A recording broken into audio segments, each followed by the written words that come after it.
Hey everybody, Rockin Robbie here, and I want to talk to you about Big Mix Vintage Video. Right now in Huntsville, Alabama, you can go and rent movies from an actual video store. Now this is run by my good homie of over 20 years, David. So go let him know that PCP sent you. This dude's got over 18,000 movies. That's right. He's got DVDs. He's got Blu-rays. He's got 4Ks. Hell, he's got VHS and Laserdisc. He's got an exceptional collection of your favorite filmmakers, your favorite film franchises, and he really specializes in hard-to-find, unheard of horror movies. This dude is where it's at. He's my go-to source for those hard to get movies that I don't want to spend a freaking bundle on Amazon or eBay to get. It's just a nice old school kind of vibe when you go in. One of the best video stores I've ever been at. If you're in Huntsville, Alabama, go to 309 Dallas Street and check out Big Mix Vintage Video. Follow them on Instagram and Facebook, and you can email them at bigmixvintage@gmail.com.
What's up, everybody? Welcome here to Pop Culture Philosophers, and welcome, in fact, to the award-winning monthly comic book review. That's right.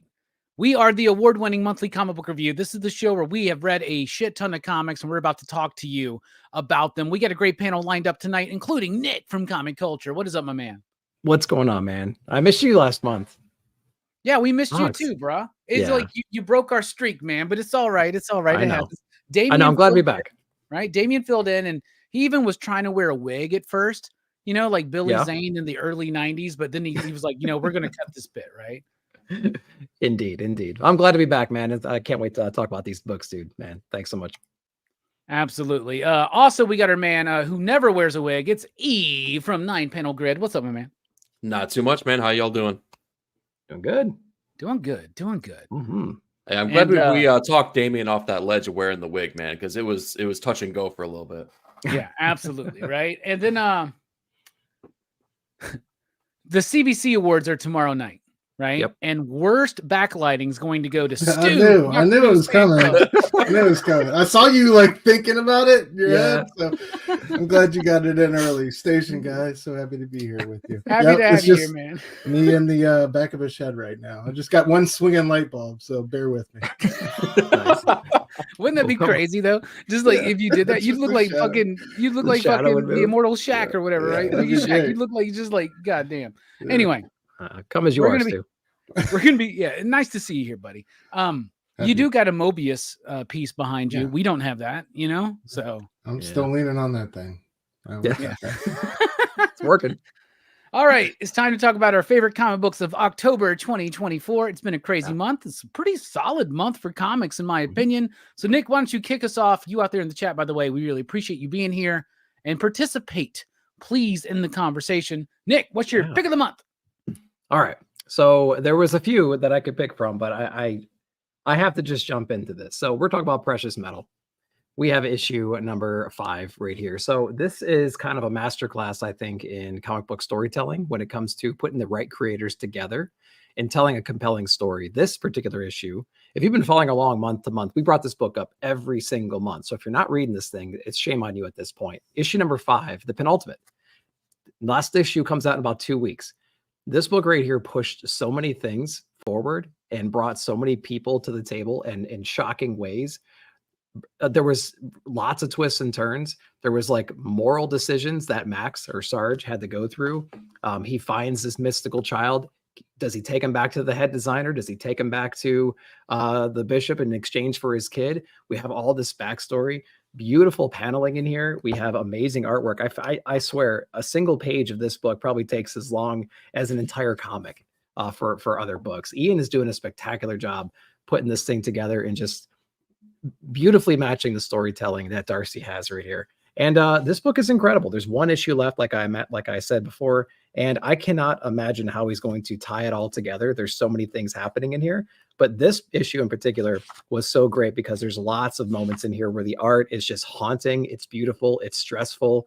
And we really see a lot of things being pushed forward inside this single issue right here. So I don't know how they're going to wrap it up in a single issue. I cannot wait to dive back in and put like that detective conspiracy theory, like string diagram together, linking everybody together, the relationships, the story and everything. But this is one of those rare occasions where I cannot wait to reread this entire series over and over and over again to piece it all together. I can't say that about most books. This one I can say it for, and it deserves a spot of the best of the year for sure. Yeah, I mean, right now it's like near the top of my list, if not at the top of my list for the best of the year. It's Darcy is giving us a story that is as poignant and emotionally resonant as Little Bird was, right? And Ian is able to, like, he's killing it more here than he did in Little Bird. You know what I'm saying? And it's cool to see. I know it took a long time for this book to be produced, right?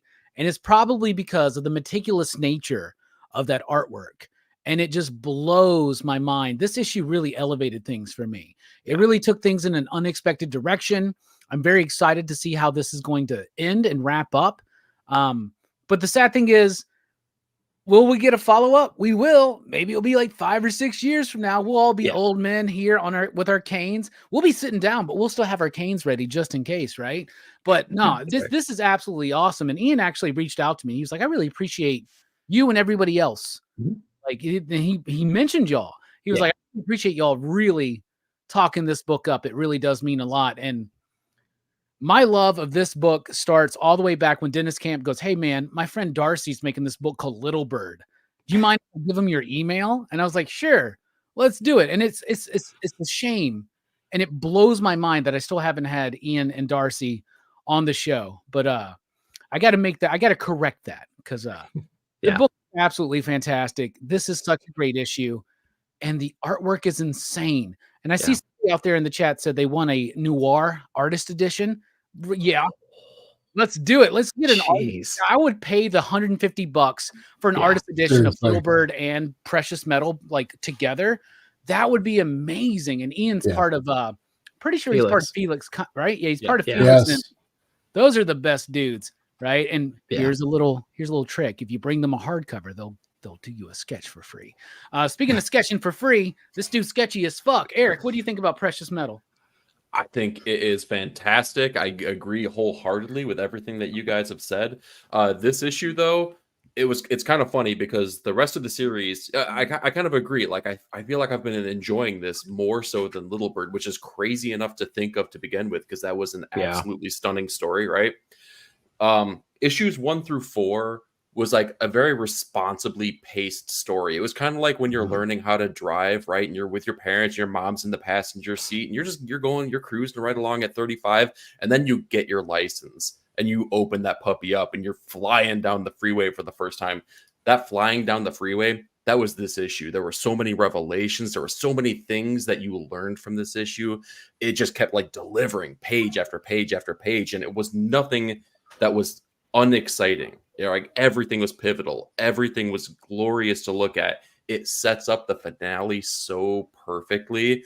And even though it was a very, in comparison to the previous issues, I feel like it was still something that was totally worthwhile and still paced appropriately for setting us up and giving us that satisfactory feeling to like kind of get us to the end game. So, I mean, it's Precious Metals, guys. We've been talking about it month over month. It's glorious. Absolutely. Speaking of glorious, Stu. That There we Mobius go. piece behind you is glorious. Oh, Why don't you tell us what you think about I that? jumped the gun. God damn it. Yeah, dude, you guys, like, I don't know. Great pick. I'm glad we finally put it back in the spotlight, because I know, like, you know, we've all assumed it's going to be the book we pick, and then like we get to never talking about it. But yeah, man, this is the one. Like, after every issue, we're in the back chat dissecting this thing, trying to figure out what's going on, and I felt like I had just got my rhythm and my feet under me, and then this one went and like wiped it all out. Characters I thought I knew, I didn't know. Situations I thought I understood, I didn't. And yeah, like, you always get that Bertram artwork that's just like, you know, your mouth is open, you're drooling, turning page to page, and dude, it's just, there's so many pages per book, and it's just such quality. It's everything you want from a comic, and it's just been such a highlight of the year. It's so sad that we're coming down to the conclusion, but like, this was one where I thought I was kind of like getting tunnel vision, and I had my seatbelt on, and it just threw me out the windshield, man. And, you know, here we are again. I'm picking up the pieces, and I can't wait to see how all this lands. But that's the beauty of this book. It's just this wild, chaotic organism that you don't know, you know, which way it's going to go or how it's going to evolve. And it's just been such a beauty to watch it unfold. So, yeah, man, great pick. And I can't wait to see how it all comes to a conclusion. When's the drop date? We should give it to the 12th, I think. Okay, What's that second Wednesday? The 13th, I think, is the next drop. Yeah. So y'all look out for the conclusion. It's going to be amazing. But yeah, one of the best books of the year. Easy. And to your point about like learning things and then being lost again, you know what I mean? Like, this book does a really great job of giving you those little hints. So you start making those connections. You're like, okay, I like you said, I think I see where this is going. Like, this is what's happening, and this is the relationship between these two characters. The next issue will feed you a little bit of information, and then it'll feed you a whole nother set of questions and concerns and things to think about. And it's like, are you kidding me? You're doing this every single issue. You're giving us this glimpse. And there's just enough Easter eggs to Little Bird, just enough familiar things in there. But what it doesn't do is it doesn't do too much fan service. It introduces just enough so it's not cheesy, and it's handled the perfect way, I think. And I like how they did it late in the game. Like it wasn't characters showing up. Right. You know what I mean? Like, they made you wait for it. But yeah, dude. So which just shows they had confidence in the story too. They're not leaning on the success of Little Bird either. They're just like, you could read this totally independently and still have just as good a time. Yeah, exactly. Absolutely. William, thank you for that. Kaya is amazing, and Precious Metal is just as amazing. Fantastic books, great art, and I love Precious Metal. Was it last month that nobody brought it up until like no, it wasn't last month. It was the month 2 months ago. Okay. Yeah. Nobody brought it up because we all thought we would bring it up, and then you were. Well, I think Darcy's check didn't clear that month, so we just that's what happened there. But all right, Eric, what do you think? 9-panel grid, great channel, great comic book reviews, just like Nick, and Stu's here too. But why don't you tell us what you think? What's your pick of the month? I'm gonna go against the grain a little bit, even for my own thinking about what the real best book of the month is. But I gotta say, the most fun I had with the book is Public Domain. Dude, this book just cracks me up more so than like most TV shows that I watch nowadays, man. Like, it is laugh out loud funny. And now I knew what you were doing, Nick. I knew you were trying to start the trend. Dude, I'm here for you, bro. I appreciate you, Stu. Every character in this, I feel like I have a relationship with. Every character in this, like, it feels just like so real and so natural and so freaking funny to all of the things that we're doing, like right here and right now, talking about comics, living the comic book experience, going to comic book conventions. I love the fact that in this issue in particular, we have like the high on his own supply kind of creators like Carter Dusk. Let me see if I can try to get this in frame here. Carter Dusk, man, I love that he's kind of like the Alan Moore, Neil Gaiman, you know, a little bit of maybe amalgam of like every Brit invasion writer ever. Like, it's so good. And I love that he flies into the scene just so high on his own supply, and he's like, oh, I'm not sure if you know, but I am Carter Dusk, and the guy's just like, okay, Mr. Dusk, I'd like you to bring the appetizers, and if you can give us maybe 2 IPAs, just 2 to start with, thank you so much. Yeah. It's just perfect. And then when the guy loses it during the actual convention itself, sticking up for his dad, when he's just when he calls him Dracula Jones, that was my everything. I just sticking it to him. It was perfect. So all in all, again, it wasn't like this is not going to change your life. It is not going to like be a story that like resonates with you and makes you think all these weighty thoughts. But damn, dude, you're gonna have a hell of a time reading Public Domain every single issue. Yeah.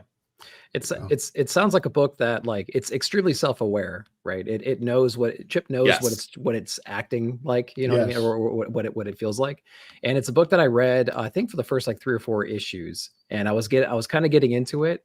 And then it was right before the Domain came out, I believe. And so like they got their own like apartment, they were setting up their studio or whatever it was, you know what I mean? And it has lots of drama and everything. So like it is a book that kind of pulls it shows you behind the curtain, and it knows exactly what it's doing. And it has that Chip Zdarsky flair to it. So if you're into that kind of like humor and whatnot, you might really enjoy this book. It's something that every time you bring it up, I regret not continuing with it. So that should say a lot right there. Well, that's what you get for being a dropout of the Chip Zdarsky masterclass. I don't know why you stopped taking the courses, but you know, it is what it is. Yeah. So I just recently dropped out of this book, right? And Public Domain is a casualty of Horror Fest, right? Where time was starting to get crunched.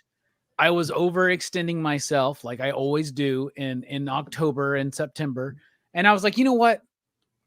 3 people are probably reading this book. I'm one of them. So I'm just going to dip out. Nobody cares if I don't like cover this book anymore. Because it was probably showed up on like a super stacked week where I was behind on things. Yeah. But I've always loved it. I didn't drop it because I didn't love it.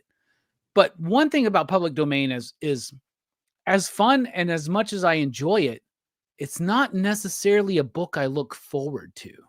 You know what I'm saying? Like, it's not like I'm excited when the book comes out. Not to discount anything you said or anything anybody else has said or even Chip's work or anything like that. I think the book is really good. And I thought it was actually bold when this book first came out. And Chip is making a statement about creator rights while working for Marvel and DC. You know what I'm saying? He's basically calling them out on their bullshit while working for them. And I think that that's a position that only Chip Zdarsky and a few other people are in to do. And I appreciate that he's doing it. Stu, you reading this one? Yeah, man, I love it.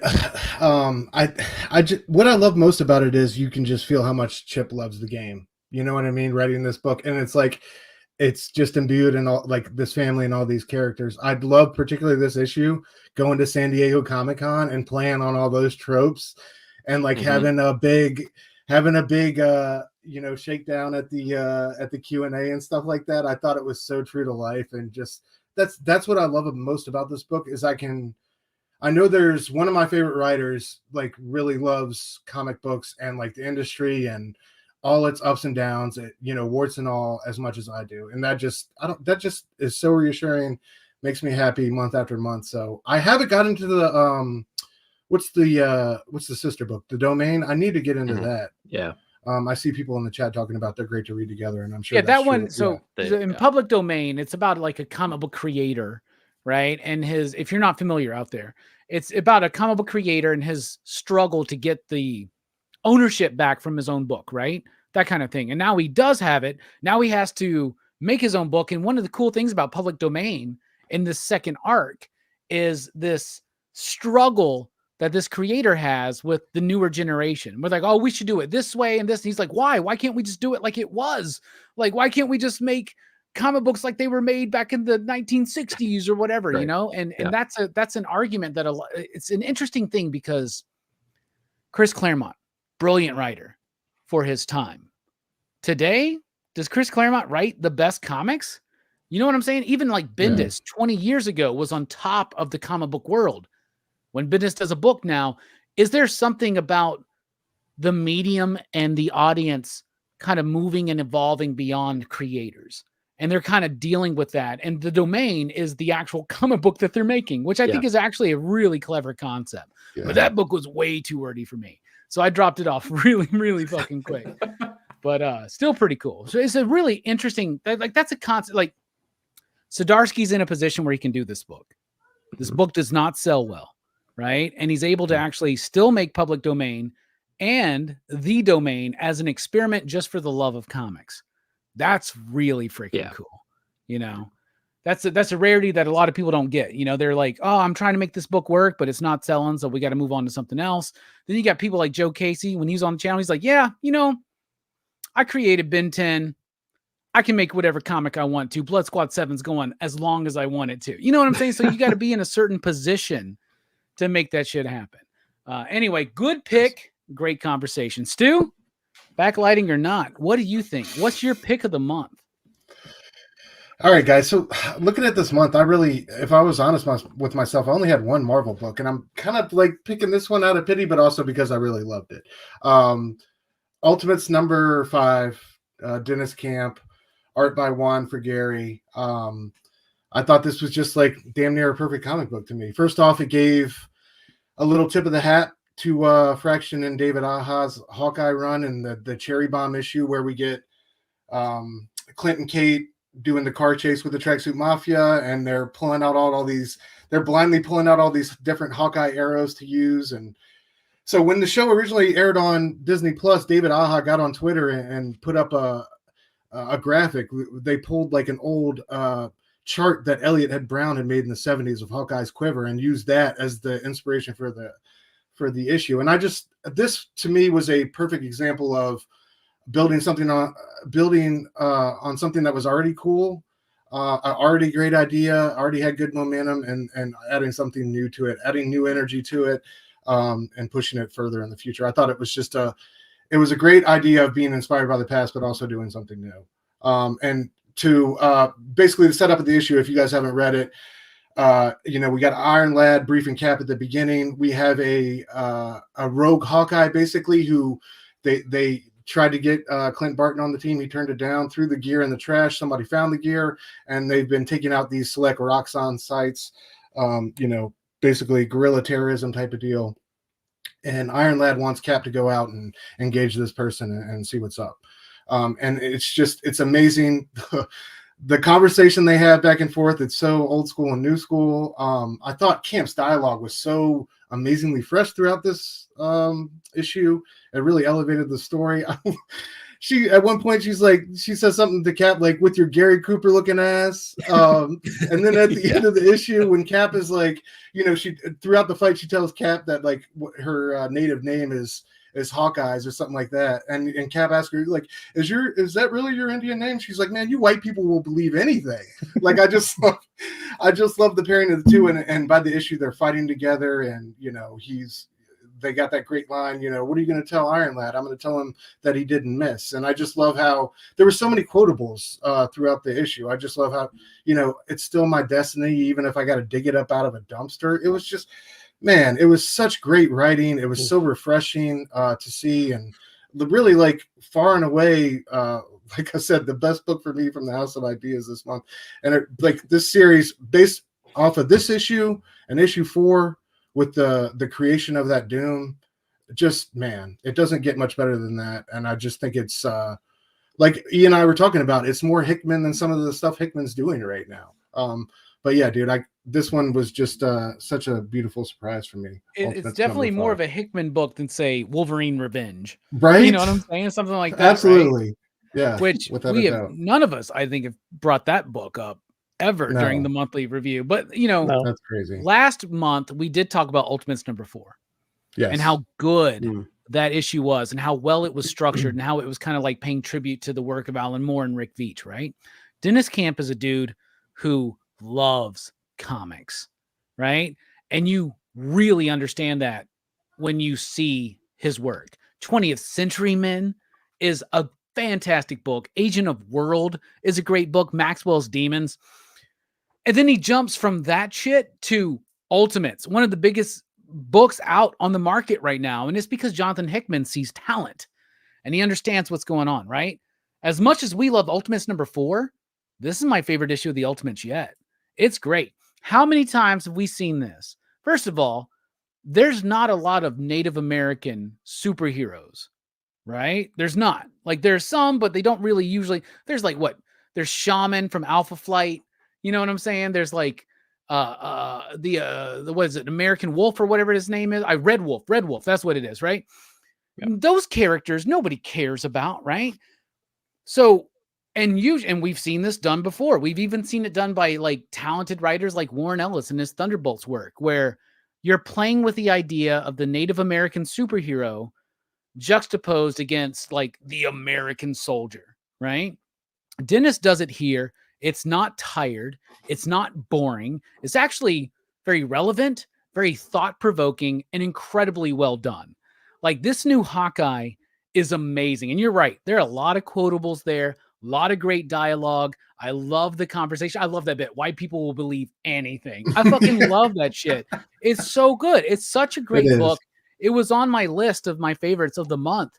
And Dennis Camp, this dude is the next thing, man. And nobody even realizes it yet, man. Everybody's kind of sleeping a little bit on Ultimates compared to some of the Ultimate books, the other Ultimate books.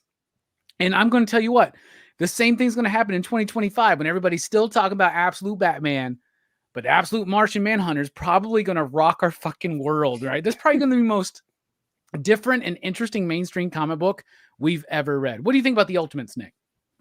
Yeah, I really like this issue. I thought I would get bored of the back and forth throughout, as every single time you turn the page, it's a different arrow being shot. The conversation evolves over time, but I felt I was engaged the entire time, and it didn't lose its allure the entire issue, which you could if it wasn't handled appropriately. And to all your points, I think the dialogue was a big proponent of that, and just the relationship dynamics in general.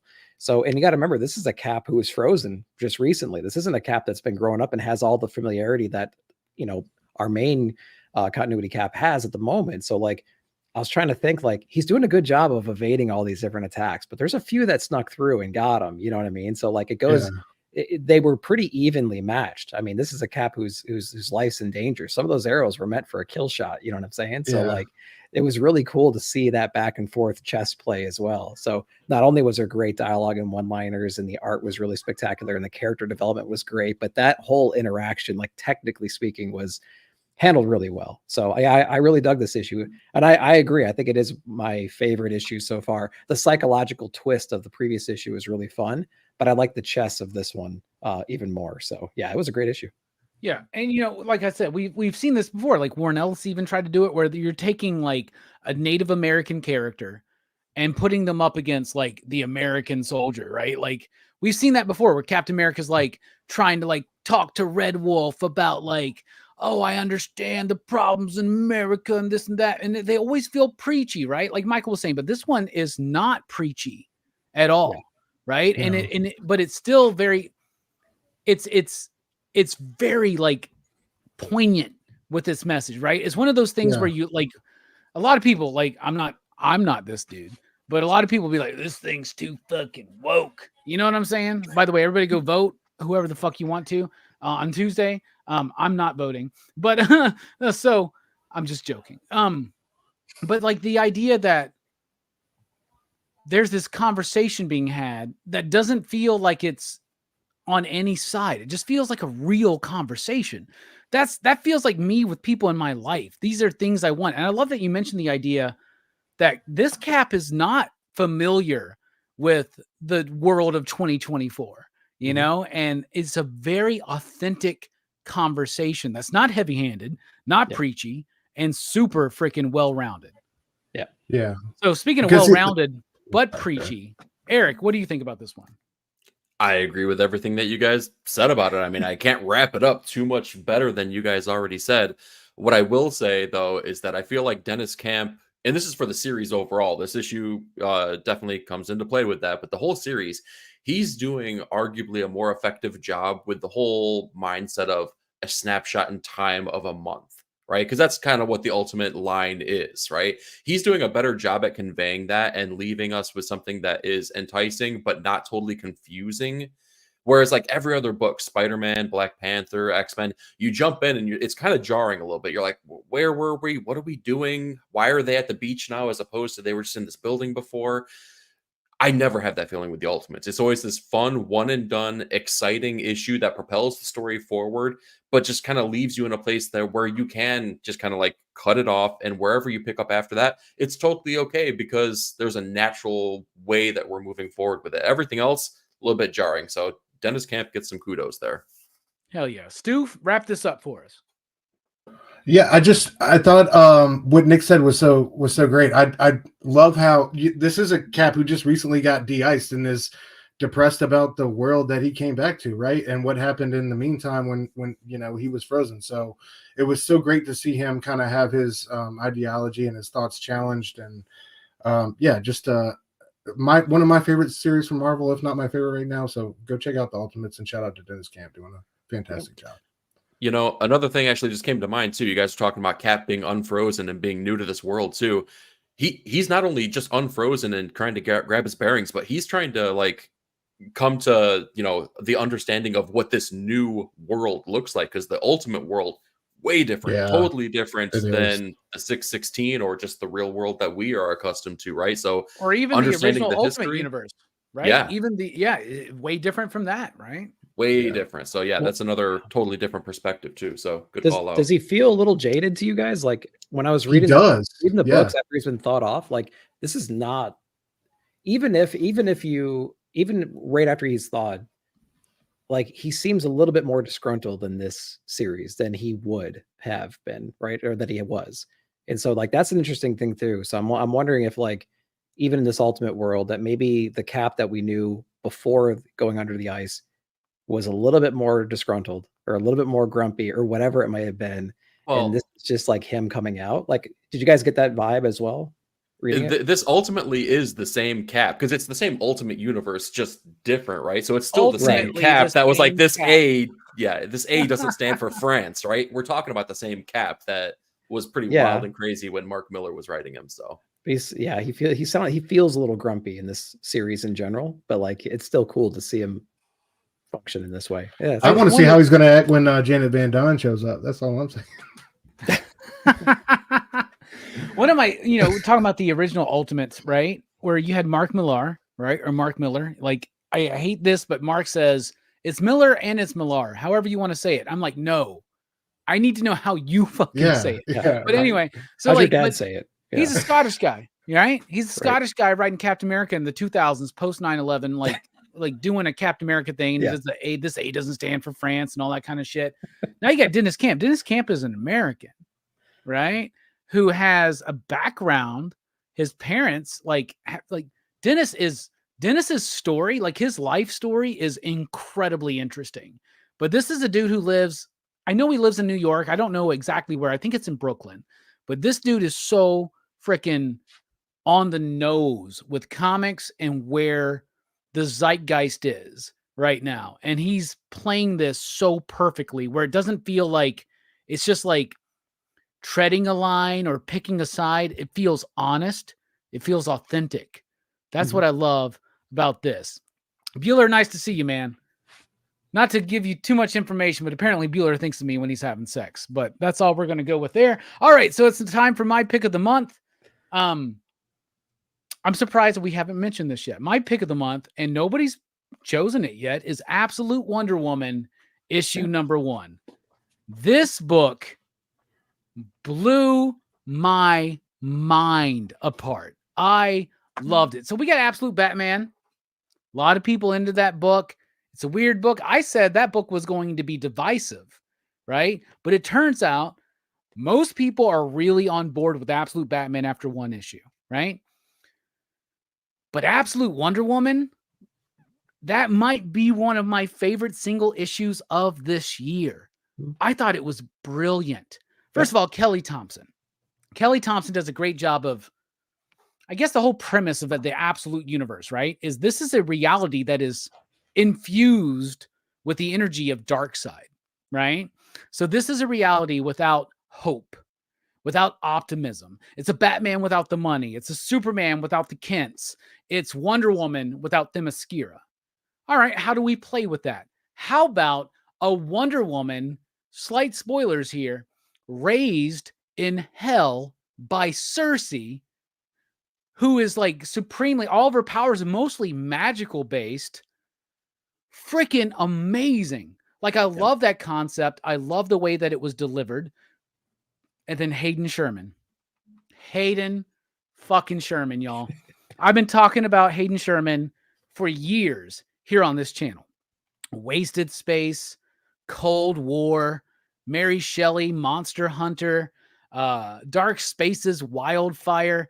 Like, anytime Hayden was on a book, I was trying to promote their work.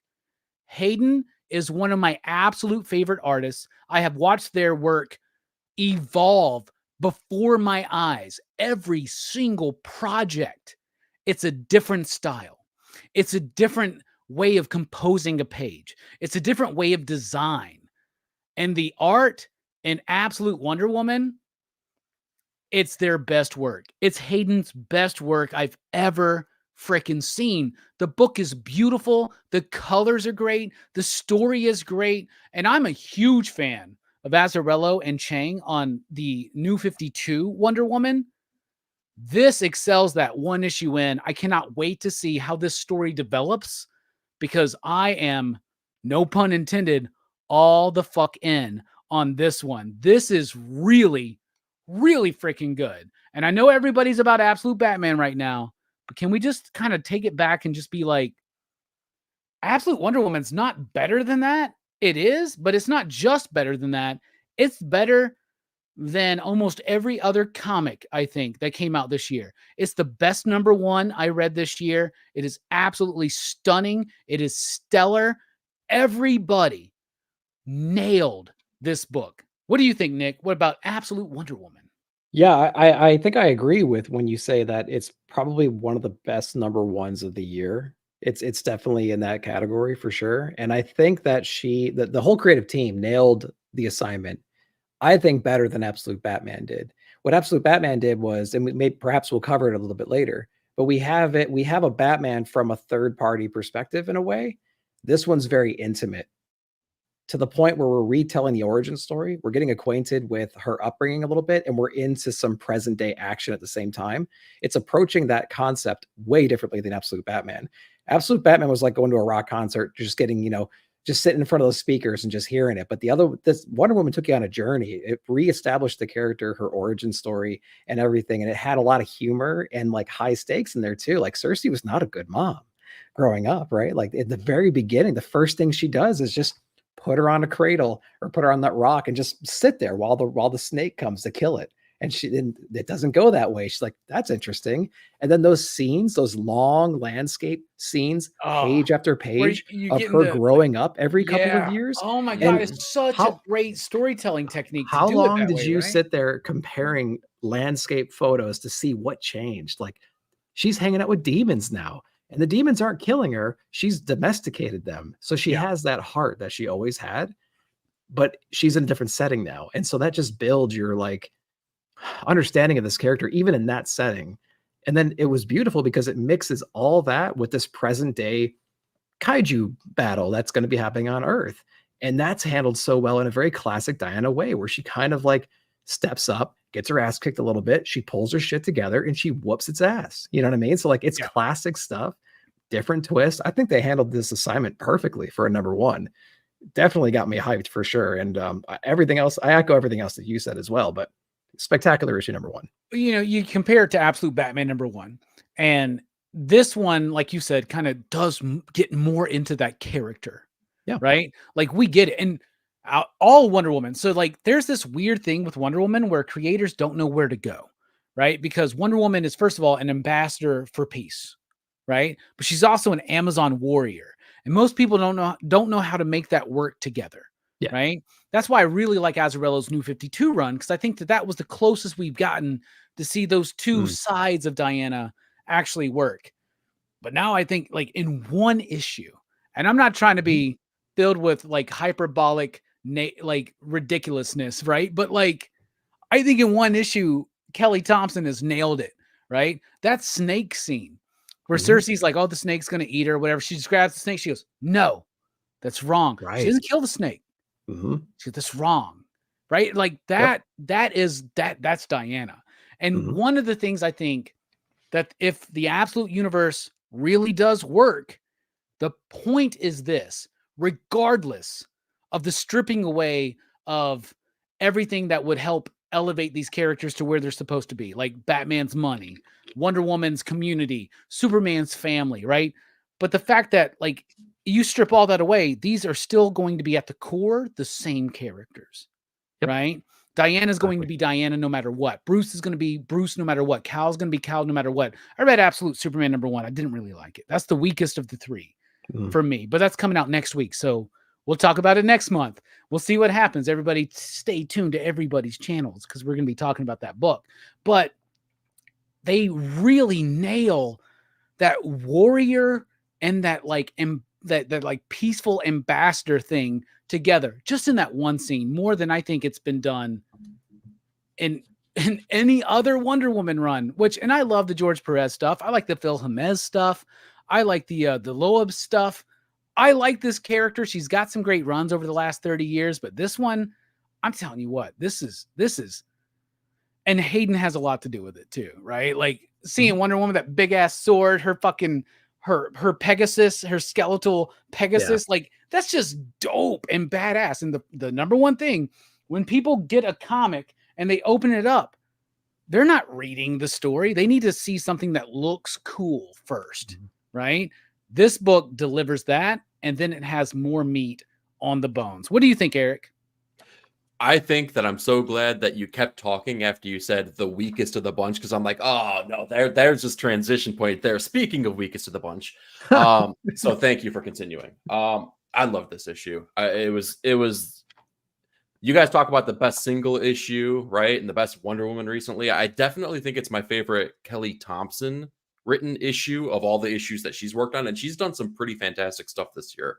Yeah. So I think it's pretty astounding that, you know, we're this late in the game and this was that good. But just like you guys had talked about with Diana and all of these characters being the archetypal heroes and being, you know, still of that same vein regardless of their outcome, I also love how Diana completely changes those around her and how you see all those changes for the people that are around her, because Apollo drops her off and Cersei's just holding her by the ankle upside down. Like, what am I supposed to do with this right now? I can't raise a child. But through that, and the line is so beautiful. It's like, how do you love a child? You love a child, or you learn to love a child by raising a child. Man, did that pull on heartstrings. That was such an amazing piece of dialogue, such an amazing part of the story. And again, it just goes to show, not only are these characters still the same characters inherently that we love from the regular universes, but they change the environments around them and they make them just different and better and more enriching. So it was a really, really good introduction. All right, Stu, what do you think? Speaking of the weakest of the group. Thank you. There we go. Thanks a lot, dude. you jackass. Hey, let me just set him up with a fucking. I said astounding. I ended with astounding. No, dude, you can't feed him like that. Like, what do you think he's gonna do with that? Come on. If you feed like me, animals at the zoo, man. Yeah. Like, yeah, I loved it. You guys have already said anything, but I'll say my piece. Like Nick said, the juxtaposition between the origin in the past and the modern day ass whooping, dude. The page and panel design Sherman brought to the story. The fight with Harbinger Prime was super dope. I love the like the Game of Thrones, like, you know, last of the Amazons, daughter of Cersei, Wild Witch of the Wild Isle, all that.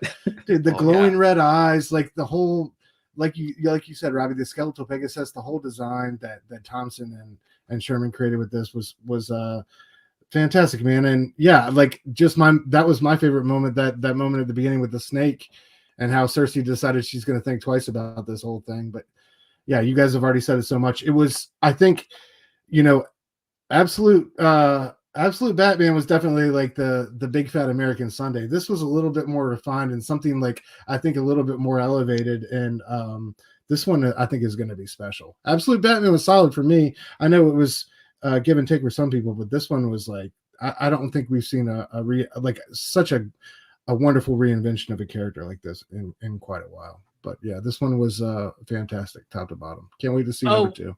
Oh, wonderful. Right? A wonderful reimagining, as you said, right? Speaking of top to bottom, this dude got flipped from a top to a bottom. Nick, what do you think about your next pick? If you get that, you get it. But if you don't, you don't. And that's fine. You're square. Speaking of squares, Nick, I'm sorry. I'm off my game tonight. I'm off my game tonight, man. What's your next pick of the month, man? Daniel Warren Johnson, Riley Rosmell, Mike Spicer. The Moon is Following Us, issue number 2. Dips out immediately again. So this book, this particular issue does what most comics in issue number 3 do. I think when I read this one, I'm like, wow, we have a complete understanding of the characters at play, the threat that we have right now. We have an idea of how to fix it. We have an idea of all the characters that are in play at the moment. And it really does a great job of explaining exactly where we are, who's who, and like the next steps, right? So the first issue, of course, we had the introduction to the main problem. We're in this fantasy land. We have mom and dad. Dad's kind of like a more of a coward position, which is fine. You know, mom's kind of gung-ho and taking whatever battle on head on. And we have this interesting dynamic, but we get introduced at the very end that they're actually trying to save essentially the soul and the life of their child. And we don't exactly know why, but there's some kind of dream state here. This issue completely breaks all of that down, and it does it in a way that is, it feels very natural. You know what I mean? Like all of a sudden your child is sick. You're going to do everything you could possibly do to fix them. And they go to some pretty extreme lengths while they meet some interesting characters. They get introduced to this dream state. They understand the threats, like I said, and all the different allies. And it does a great job of flipping the art back and forth between Riley and Daniel Warren Johnson. And it's almost seamless. It's kind of scary how seamless it is. I can read the entire issue and I honestly won't even notice it. I'll go back and flip through and be like, oh my God, I can't believe I didn't notice that giant art shift halfway through. I think because Mike Spicer does such a great job of keeping the colors, I don't know, somewhat aligned. You know what I mean? So it did a really great job of explaining everything it needed to explain to get us oriented in this world. And like I said, typically these series, they don't do that kind of thing for another issue. We're jumping right in because we got a lot of story to tell, I'd imagine. And it was definitely one of the books where I had the most fun reading it this month. So yeah, Moon is Following Us issue number 2 was definitely my my runner up for the month. But Eric, man, did you read that one? What'd you think? Yes, I did, and yes, I equal parts loved it. It's a fantastic issue, and you're right. Like it did a lot of those issue 3 things. I love the fact that Daniel Warren Johnson like trusts the reader and he kind of thrusts you into the story, because let's get to the point. Let's get to the meat and potatoes of this, and let's get rocking and rolling, because that's where the fun's going to happen once they find out what's going on, and once we know that they need to kind of reside in this dream world to get their daughter back. It's so crazy to think, like the first inclination that I have is to say it's a classic Daniel Warren Johnson story. How wild is it to think that I can say that now? Because Daniel Warren Johnson, like he's been in the game for a little bit, but like he's not some like old fogey that's been doing this forever. But because he's put out quality stories like year over year over year at this point, like not a single miss among them, I feel confident saying this is a classic Daniel Warren Johnson story. It's hitting all the right notes. It's pulling on all the right heartstrings. The artwork is beautiful. Like it's hard to say he's not one of the top 5 creators in comics right now. I could not argue against that notion, because he's just so sound with what he's doing. And part of that is the team that he's working with too. You mentioned Mike Spicer, right? Mike Spicer's colors are absolutely fantastic, not only in this, but I mean, I feel like they've partnered up with just about every project. Everything they ever did. Yeah. Right. Yeah. So they're all good. It is a perfect pairing. So yeah, it's a great pick. It's a great issue. And I can't wait to see where they're going to go from here, because now that we understand the premise fully and we kind of see the idiosyncrasies of this dream world, it's going to be a lot of fun. And the fact that the artwork is going to grow from here for all the wild, zany things we're going to see, it's good eating, guys. It's good eating. And I remember we talked to him at Heroes Con, and we were asking him a bunch of different questions about like, are you going to be drawing some stuff? You know, like we talked about Transformers, I think, Stu, and some other things. And we knew we had a secret project coming up, and we knew he wasn't going to be the main artist on it, but he said he's going to be around on it, right? So we didn't quite know what that means, but now we know what that means. And he's doing the B covers as well. So I mean, if you're not going to get that, if you want to get that hit on the interiors and the exteriors, you can get it in this book. And the pages he's not doing, I'm perfectly fine with, because Rosma's doing an amazing job with that. And you mentioned another thing about him being one of the top creators right now, and you're right. I can't think of a book that he didn't just nail, you know. And and that vibe he's definitely established. Every single book he's come out with has that. I don't know. It's very family oriented. It has a heavy emotional toll to it. Do a power bomb? Are you kidding me? Like there's so many books out there.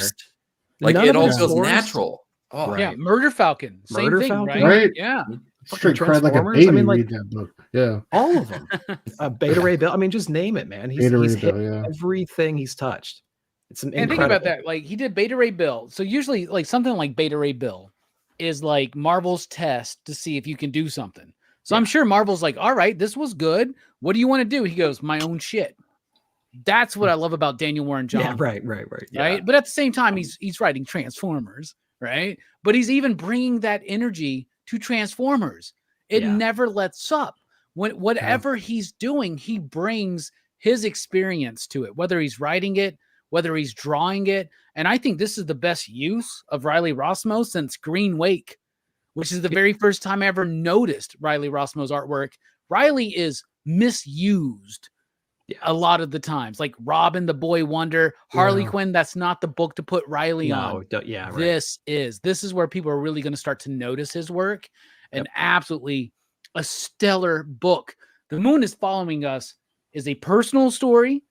And I love how in issue number 2, issue number 1 did a great job of just setting it up. And at the end of it, we're all like, oh, what's going on? Issue number 2 explains what's going on, right? And it explains it perfectly well, but it does it in such a nuanced and emotional way that is core to what Daniel Warren Johnson brings to the table. Speaking of bringing core emotionality to the table, Stu, what do you think? There we go. God, that's about damn time.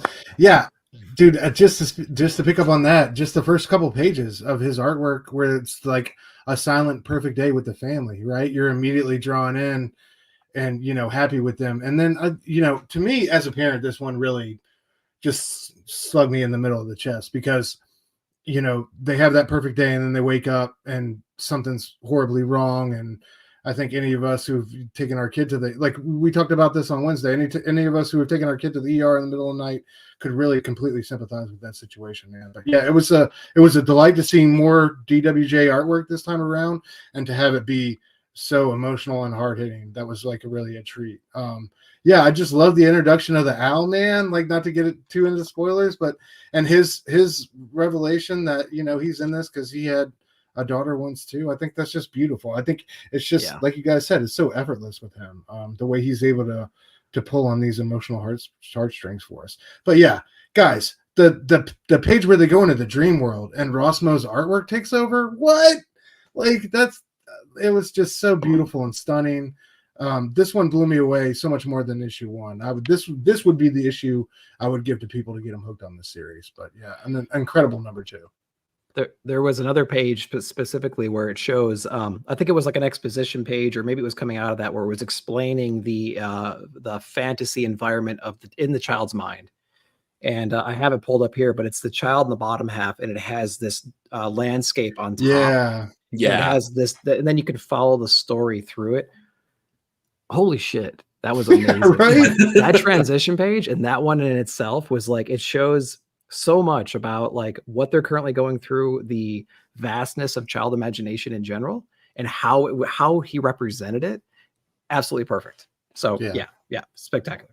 Oh yeah, and I love that he's doing his own thing because our good friend Rom V always says, we can add on to the mythology of the mainstream, but you always got to be cooking something that's personally yours, right? Yeah. And DWJ does that. Right? Like, because he's doing Transformers, but at the same time, he's giving us this book. And he could just be focused on Transformers, right? But he's trying to do the Lord's work for the comic book industry by giving us both, right? Yeah, and just to speak on that, like when we were at Heroes, we asked him, he was like, and he said, what is it? Hasbro can't pay me enough money to not tell the stories I want to tell. And that was just awesome to hear from one of your favorite creators. Like, yes, I'm getting a boatload of money for doing Transformers, but I got these stories I'm dying to get out. And, no amount of money is going to stop me from doing that. Yep.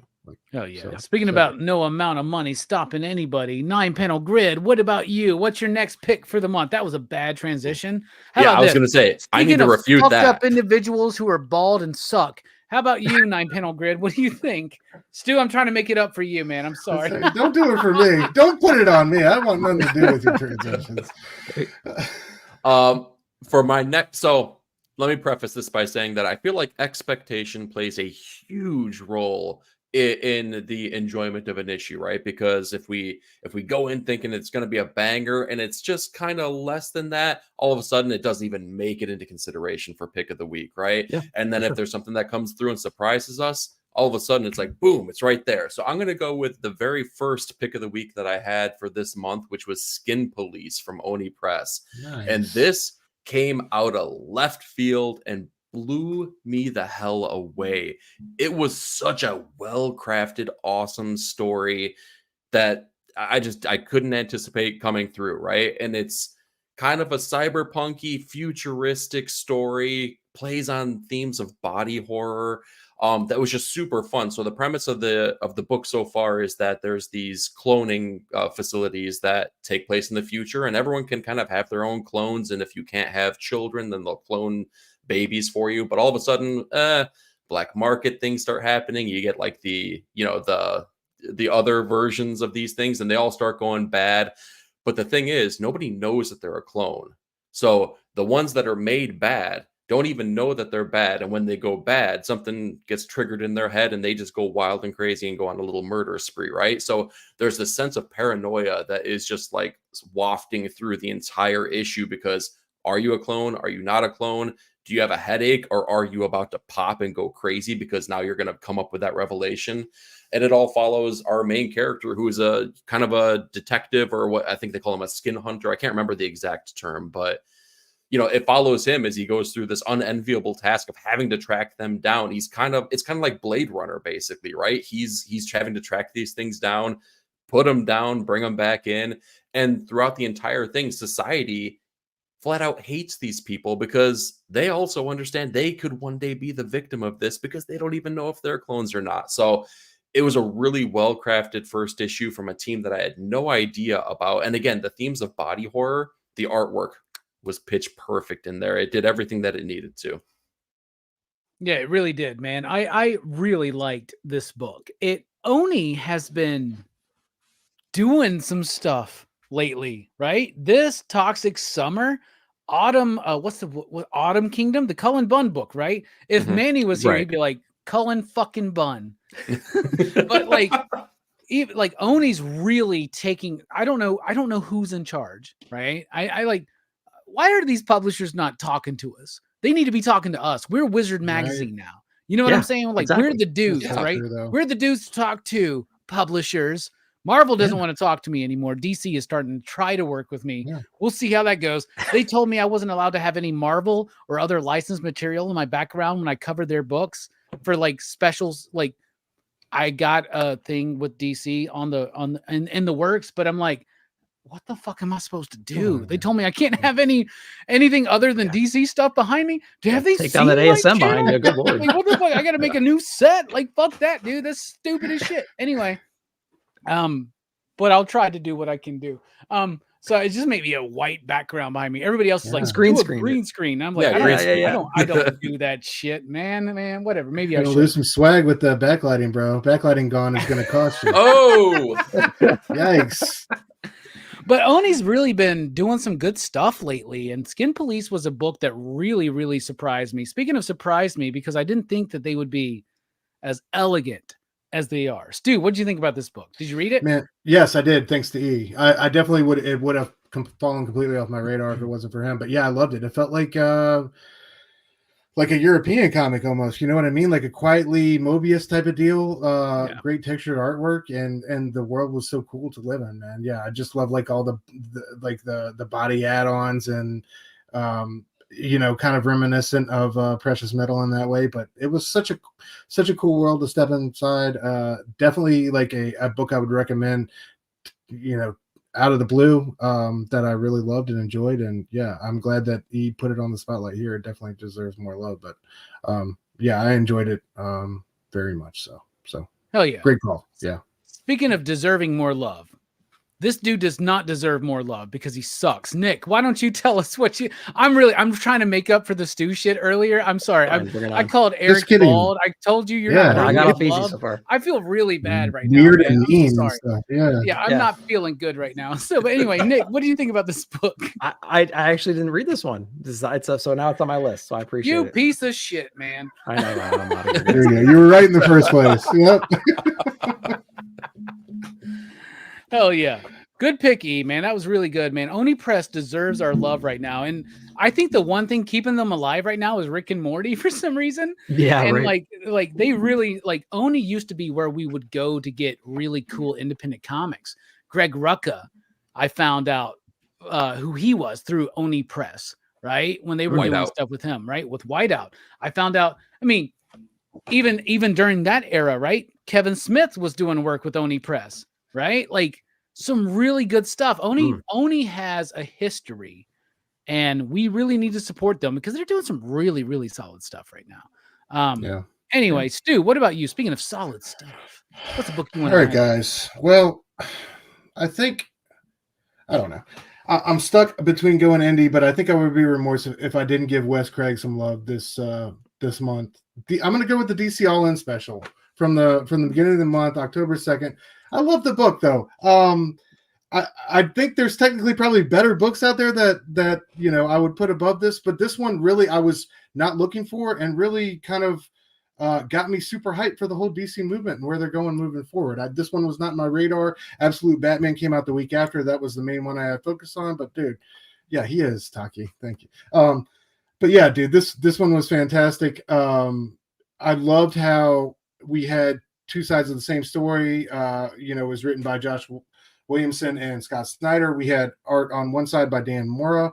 We had the bright, happy superheroes, the Justice League Watchtower. Everybody's getting a card. You're a Justice League member. Everybody come on down, right? Everybody's a member. Oprah's just up there like just handing out cards. Absolutely.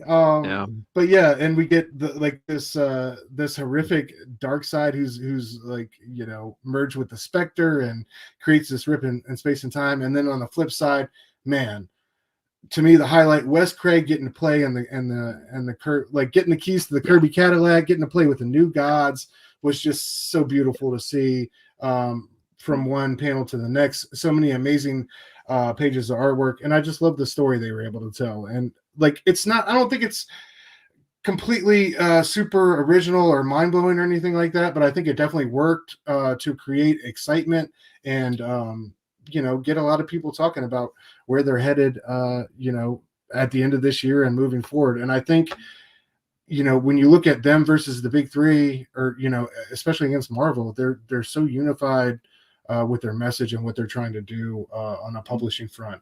This was just great to see, man. And I love how the issue flipped back and forth. Like you saw holes of the Wes Craig artwork was burning holes on like the side of the Dan Moore. It was like from a physical book perspective, it was just so well done. And a book I was not expecting. So Wes Craig had a hell of a month. I just had to shout that out. I thought his work in that issue was incredible. So DC All In special is my second pick of the month. Dude, the DC All In special was amazing. I really liked it, right? And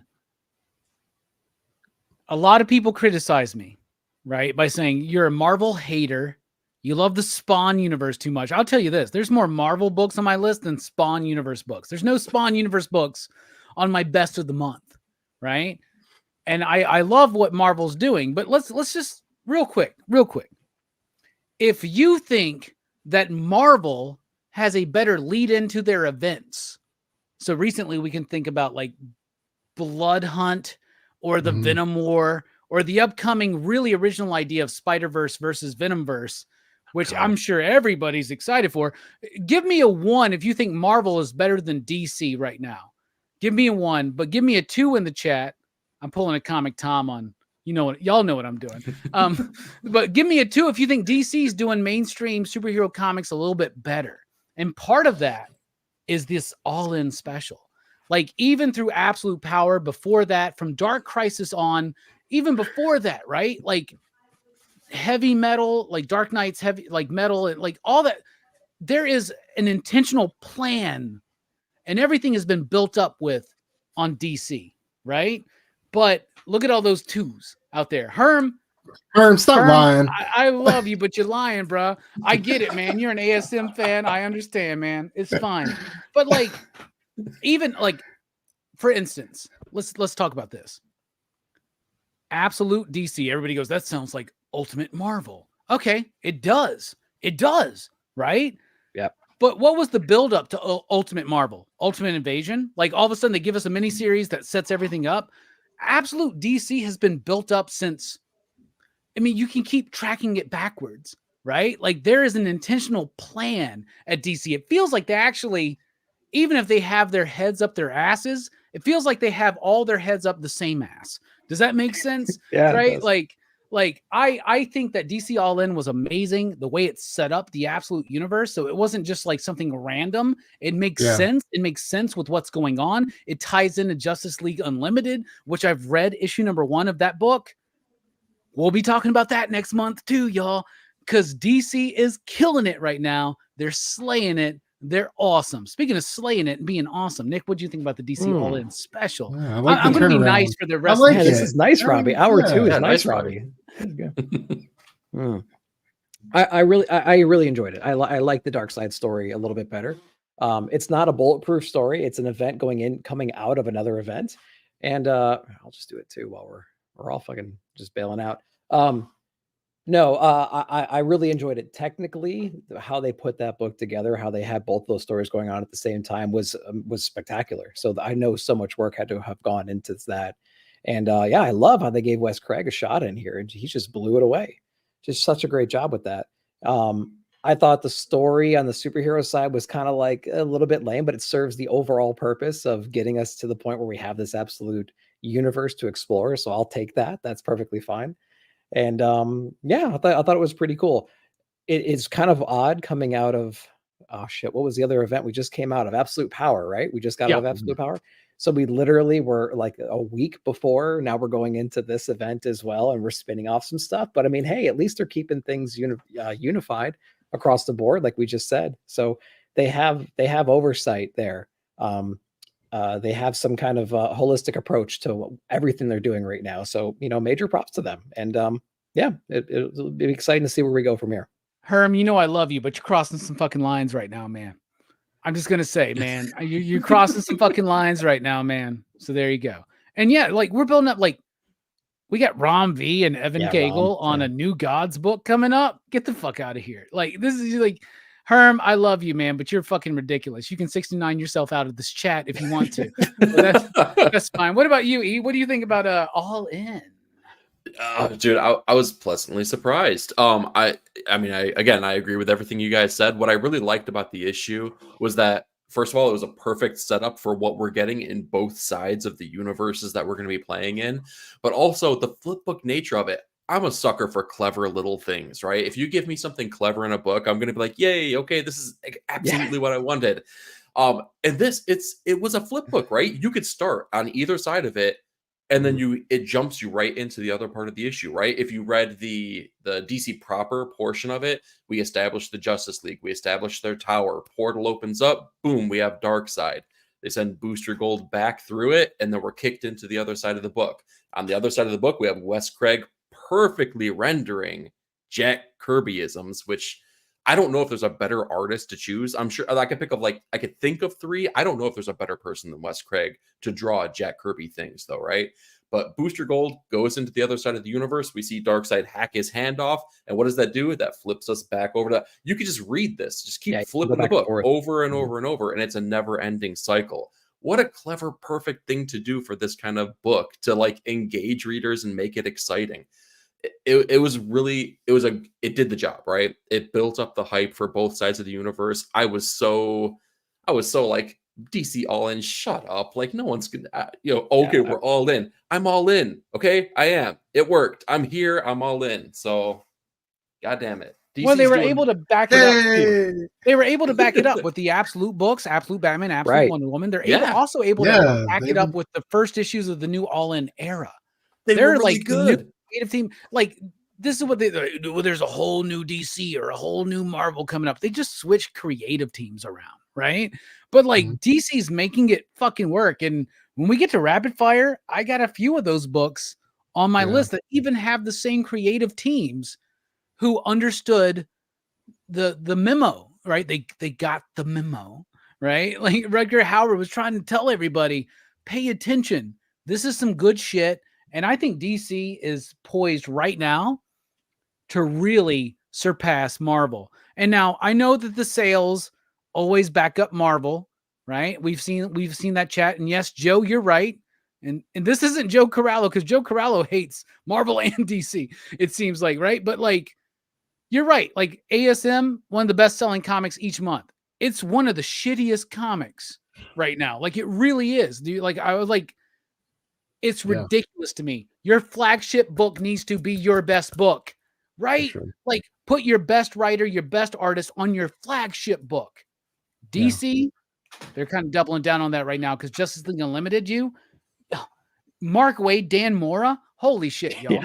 Like seriously, like they know what's up and they have a better, but they are like the Cowboys. The Cowboys should be better on paper. But right now, let's be honest, I'm a Cowboys fan. They suck. My Yankees just shit away the World Series. They suck. I really hate life right now, just so you know. Thank God for you guys. Thank God for you, Peter. You and your like 38 other championships is real freaking lonely at night. But a great pick, Stu. Great pick.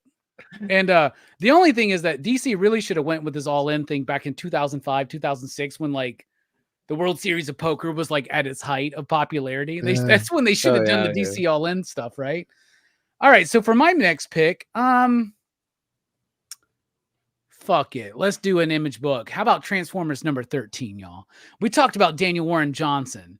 Daniel Warren Johnson is able to infuse a mainstream property like Transformers with so much emotion, so much energy, so much love and care. It blows my mind.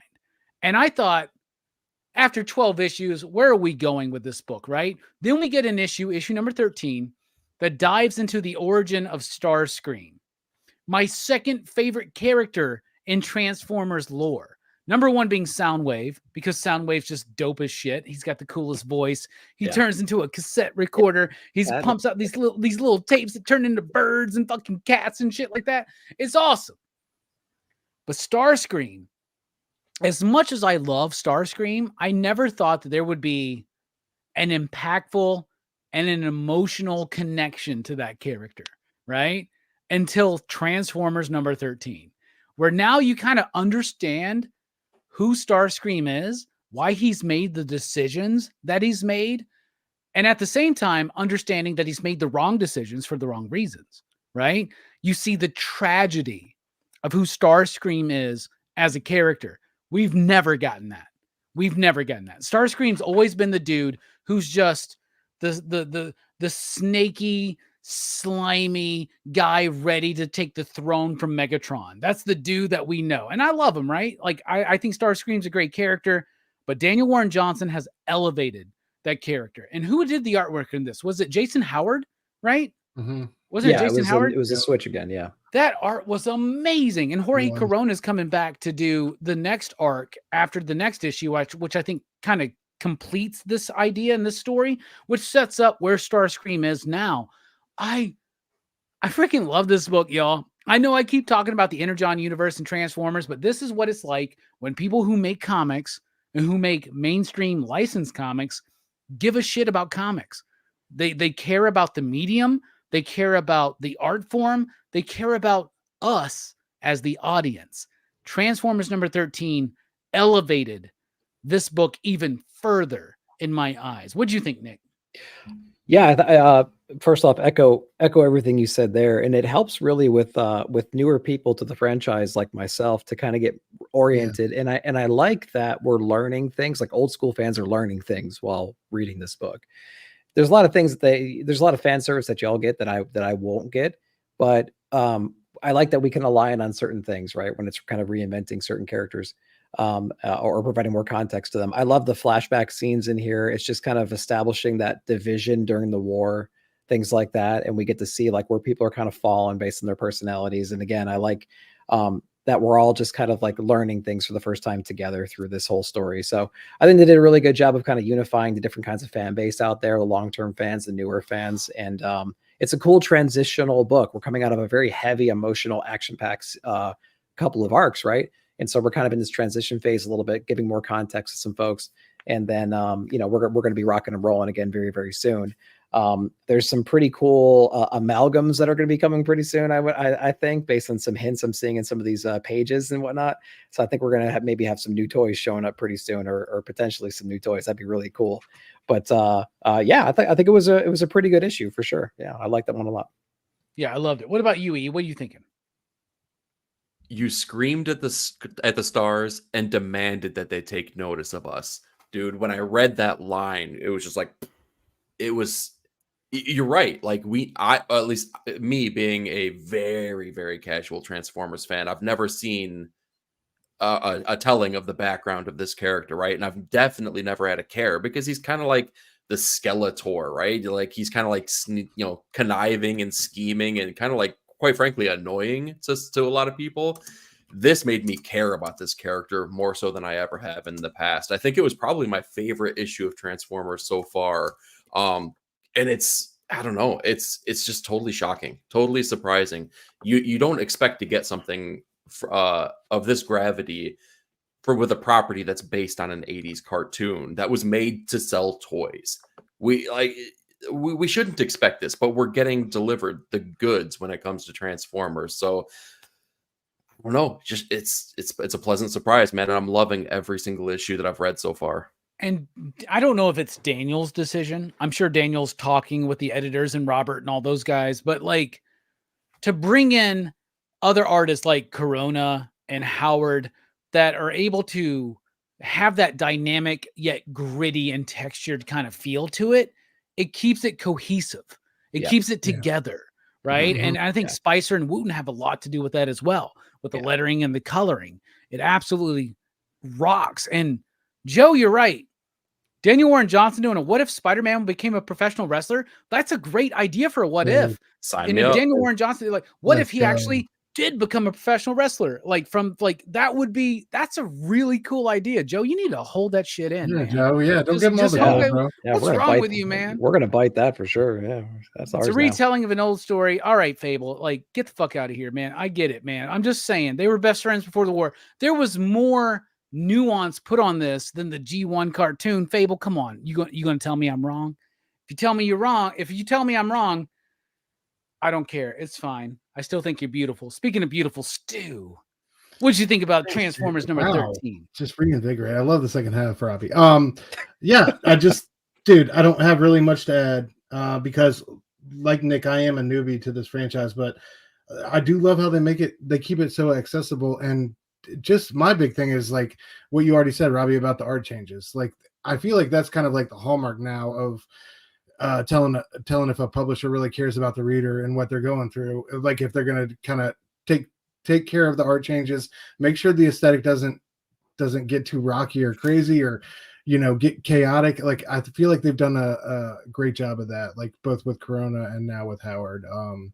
And like with subbing in after Daniel Warren Johnson, but this book is still solid and still massively enjoyable. I know it's not the mega hype machine that it was in the first couple arcs, but yeah, man, I've still like I didn't know if I was still going to be reading the book like 13 issues in, but I still love seeing new issues come out and have enjoyed this quite a lot. And I love being hip to this and also staying in tune with other books like Void and stuff like that, and seeing how it's all going to land. But Void Rivals keeps getting better and better too, right? And G.I. Joe #1, I've read it. Y'all just wait. That book is really good too. Like it's absolutely amazing.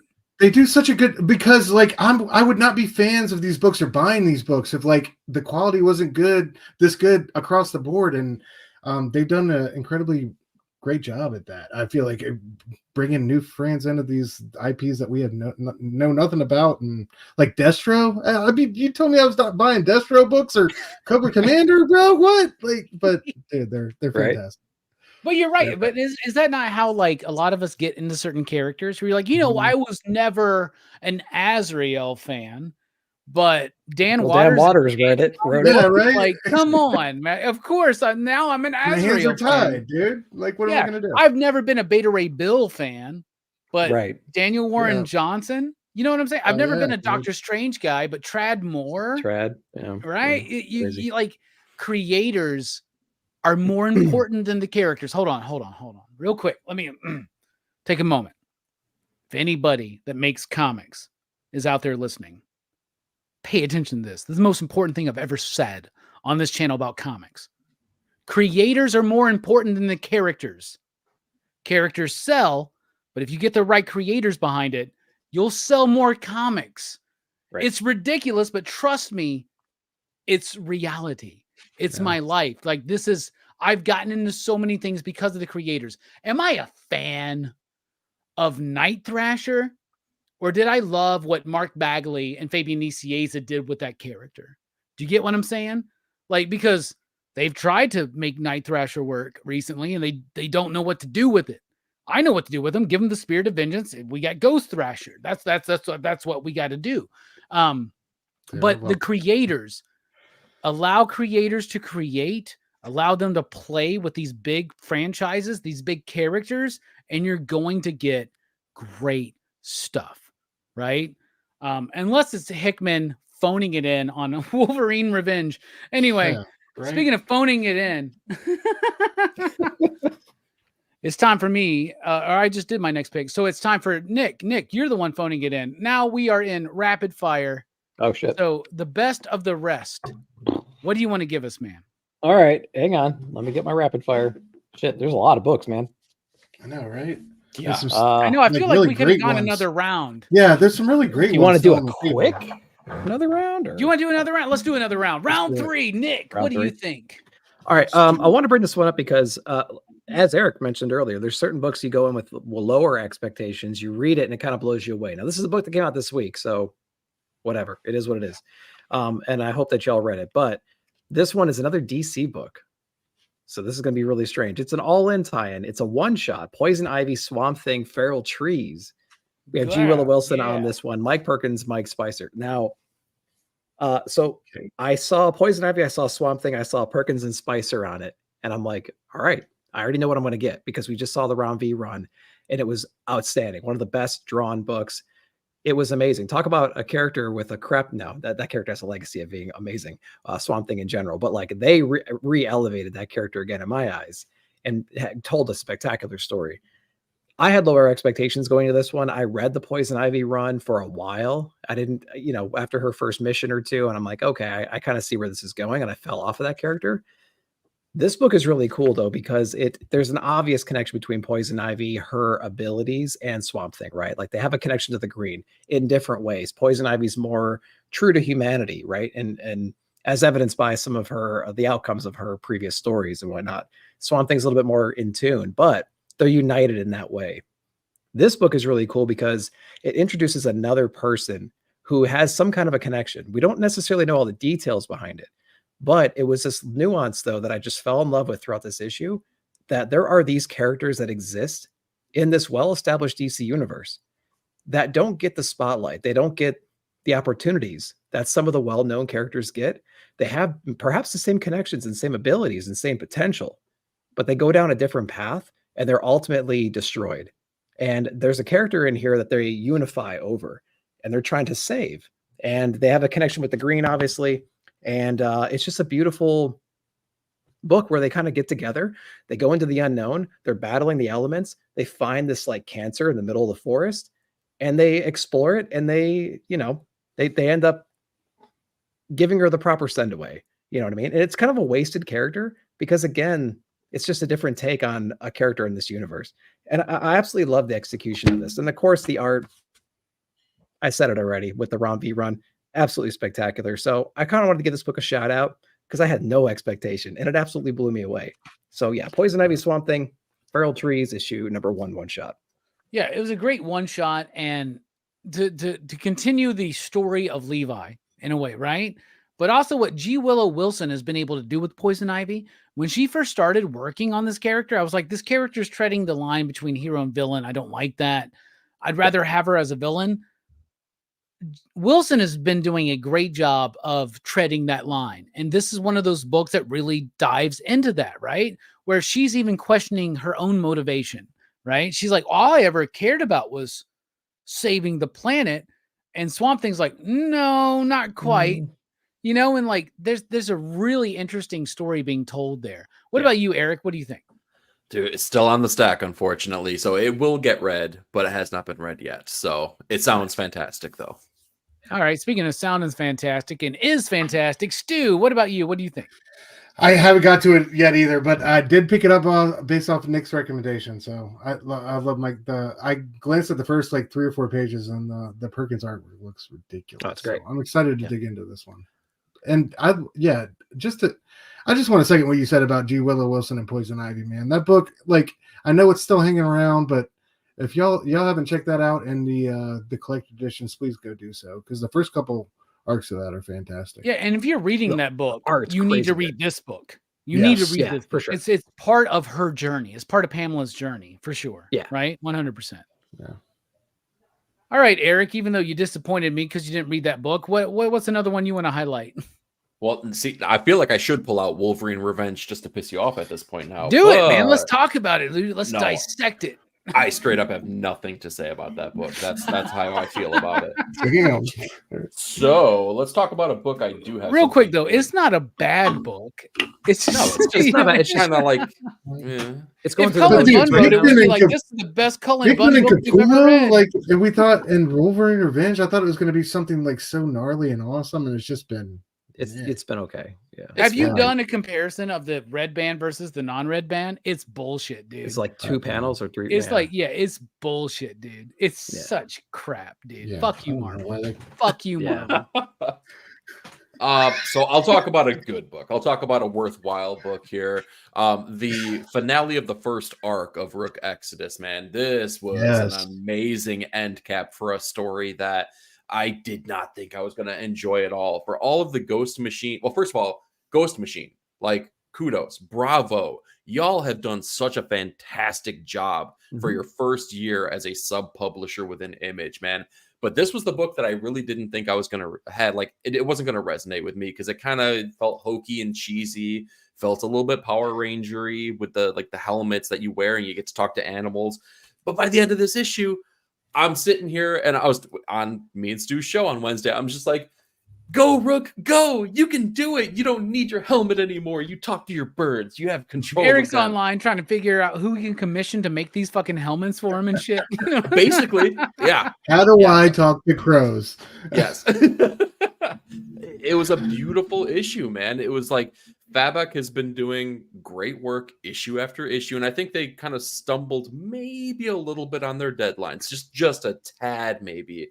But overall, they've been hitting the deadlines. The book's been coming through. The story has been fantastic, and I care about all these characters that, again, I didn't think I was going to have any care for any of these people whatsoever, but the journey of Rook and like understanding his backstory and understanding, especially in this issue where he kind of like, he comes through this journey changed and he understands the heroic qualities about himself and how he needs to save this planet. Dude, it was great. It was absolutely great. And man, I struggle with where I rank all of these Ghost Machine books because they're all, it's like a hair here, a hair there. It might be my seconds to top of my favorite books from them, though. It's just so fantastic. So I don't know, that's my third pick here, man. It was glorious. It's a great book. It's glorious. It's awesome. The art's great. The story's great. And Herm, you are very close to being banned from this channel. Herm, what is going on, bro? Are you all right?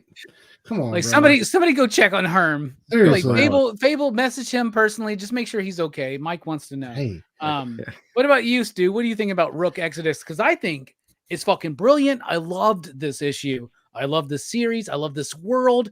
And yeah, give me helmets, give me action figures, Ghost Machine. Yes. Jeff sure. Johns knows what the fuck is up, man. For sure, absolutely, yeah. It's been amazing, man, and like you said, it's been a crazy first year from them. From this to man, those 2 issues of Geiger we got were so great. Junkyard Joe earlier in the year. High Street looks promising. Like they really haven't. Redcoat has been amazing. They haven't missed. Dude, Redcoat had 2 issues this month, and both of those were some of the best issues of Redcoat yet, dude. Yeah. Yep. And Brian Hitch did the art on both of them. Mm-hmm. Yeah, where you at, Marvel? Can you schedule things this way? Can you have an artist do the same book 2 times in 1 month? It is embarrassing. It's embarrassing. It really is. This is the way it should be, though. Like, I'm glad that they're getting taken to school a little bit. But yeah, I think, dude, Fabic has not taken a panel off in this series. It's been incredible to see. You know, we were talking about it on Wednesday. This is a creative team I was dying to see more of after 3 Jokers, and they've definitely over-delivered on expectations here. Just the world they've built has been incredible. This final issue in the first arc was great. We got the wrap up with Ursula, and also some mystery and questions to be answered moving forward in the future. So I can't wait to see them come back in 2025 for this. I just hope I know they had this one, coming from a long ways out. So I hope 2025 we're on schedule and nothing's getting pushed up too much, because I know his type of art is not a quick turnaround. But regardless, man, yeah, this one has been such an amazing ride, so much fun, so many great action scenes. But yeah, this has been definitely one of the, like you said, it's so hard to rank them, but this has been such a joy. Another great book from Ghost Machine. So yeah, absolutely. And Fable, you're on thin ice right now too. Don't mention the Yankees right now. I'm not ready to talk about the Yankees until April. Okay, so like we're just gonna avoid that. But that's probably why Herm's really fucking pissed right now and making some weird ass fucking. It all makes sense now. Yeah, yeah. That 5th inning in that last game was some bullshit. I'm just gonna say that. What the fuck? That's like in Little League I learned that shit. You cover first base, you catch with 2 hands. Like, Nick, what do you think about Rook Exodus? Oh, it's awesome, man. Save me. It's really good. You guys already said it. It's great. It's a great book. I mean, they built an entire world that I didn't know that I really wanted to care about, and they did a great job of executing it. They introduced a lot of cool characters.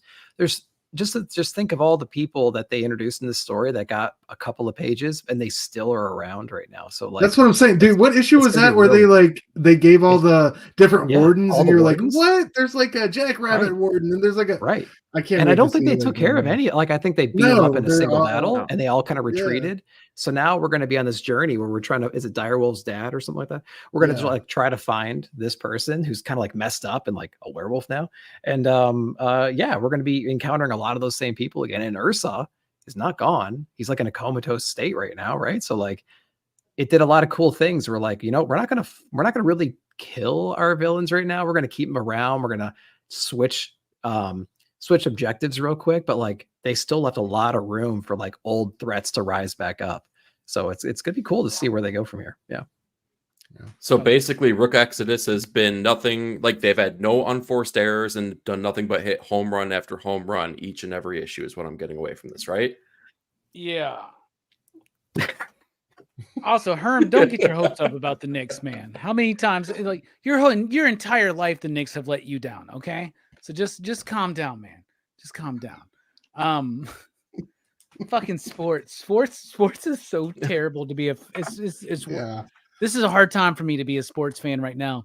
My Auburn, the Auburn Tigers suck. The Dallas Cowboys suck. The Lakers, I have no fucking hope. I don't like sports anymore. I really don't. So but one thing I do like is Stu. So Stu, why don't you tell us a book you want to highlight? So much for warmth and light. I appreciate it. All right, I'm going to go Frankenstein number 3. Mike Welsh had a hell of a month between this and Null Hunter. I just want to highlight this book. I just love the way we get this introduction with Elizabeth's old frame at the beginning of the issue, and that ends up becoming our heart for Frankenstein. I love the way, they're tying the different body parts of these individuals that Frankenstein's made up of into the the humanity of the story, right? And all these different characters. Yeah. But also like the art in this one, I thought was, I thought we got like 3 or 4 great pages of Frankenstein just choking the shit out of dudes. Like, you know what I mean? But it was so good. It was everything you wanted. And we talked about this on Wednesday, but Tony Marie Griffin doing an amazing job on covers. Whether, the early pages saturated in pinks with Elizabeth to the dark blues and purples of Frankenstein. I think it's been exemplary throughout, doing a lot with a limited palette and really bringing home the emotion. So this book continues to kill. It's been, I think, my favorite Universal Monsters book. I love Dracula, but this one has been the story in this one and the way they've added on to the original tale and legacy has been so great and fantastic. And I just love the way the beginning of the issue ties in with the end and where we're moving here into this last one. But yeah, dude, the Walsh artwork throughout, just amazing, man. Like this last page with old girl passed out on the sofa or whatever. It's just straight from the movie, man. Straight from the movie. It's just it's incredible. So this book continues to surprise me. Not one I was really checking for starting out, but now one I'm looking forward to every time it drops. So let's hypothetically go back to last year. Let's say you're telling me Rockin Robbie, Skybound's about to do the Universal Monster franchises, and they're bringing in James Tynion to do Dracula. They're bringing in Rom V and Dan Waters to do Creature from the Black Lagoon. They're bringing in Michael Walsh to do Frankenstein. I would have said, "Oh, I'm really excited for the Rom V, Dan Waters." Yes. Right? Yeah. Creature from the Black Lagoon. I think that between what Tynion and Simmons have done on Dracula and what Walsh is doing right now on Frankenstein, that's the memo. That's the assignment. Mm-hmm. Tell a story within the story, right? And Creature didn't give us that. And it could have. And they could have delivered on that, but they did their own thing. But I'm pretty sure they were working on that before the release of Dracula.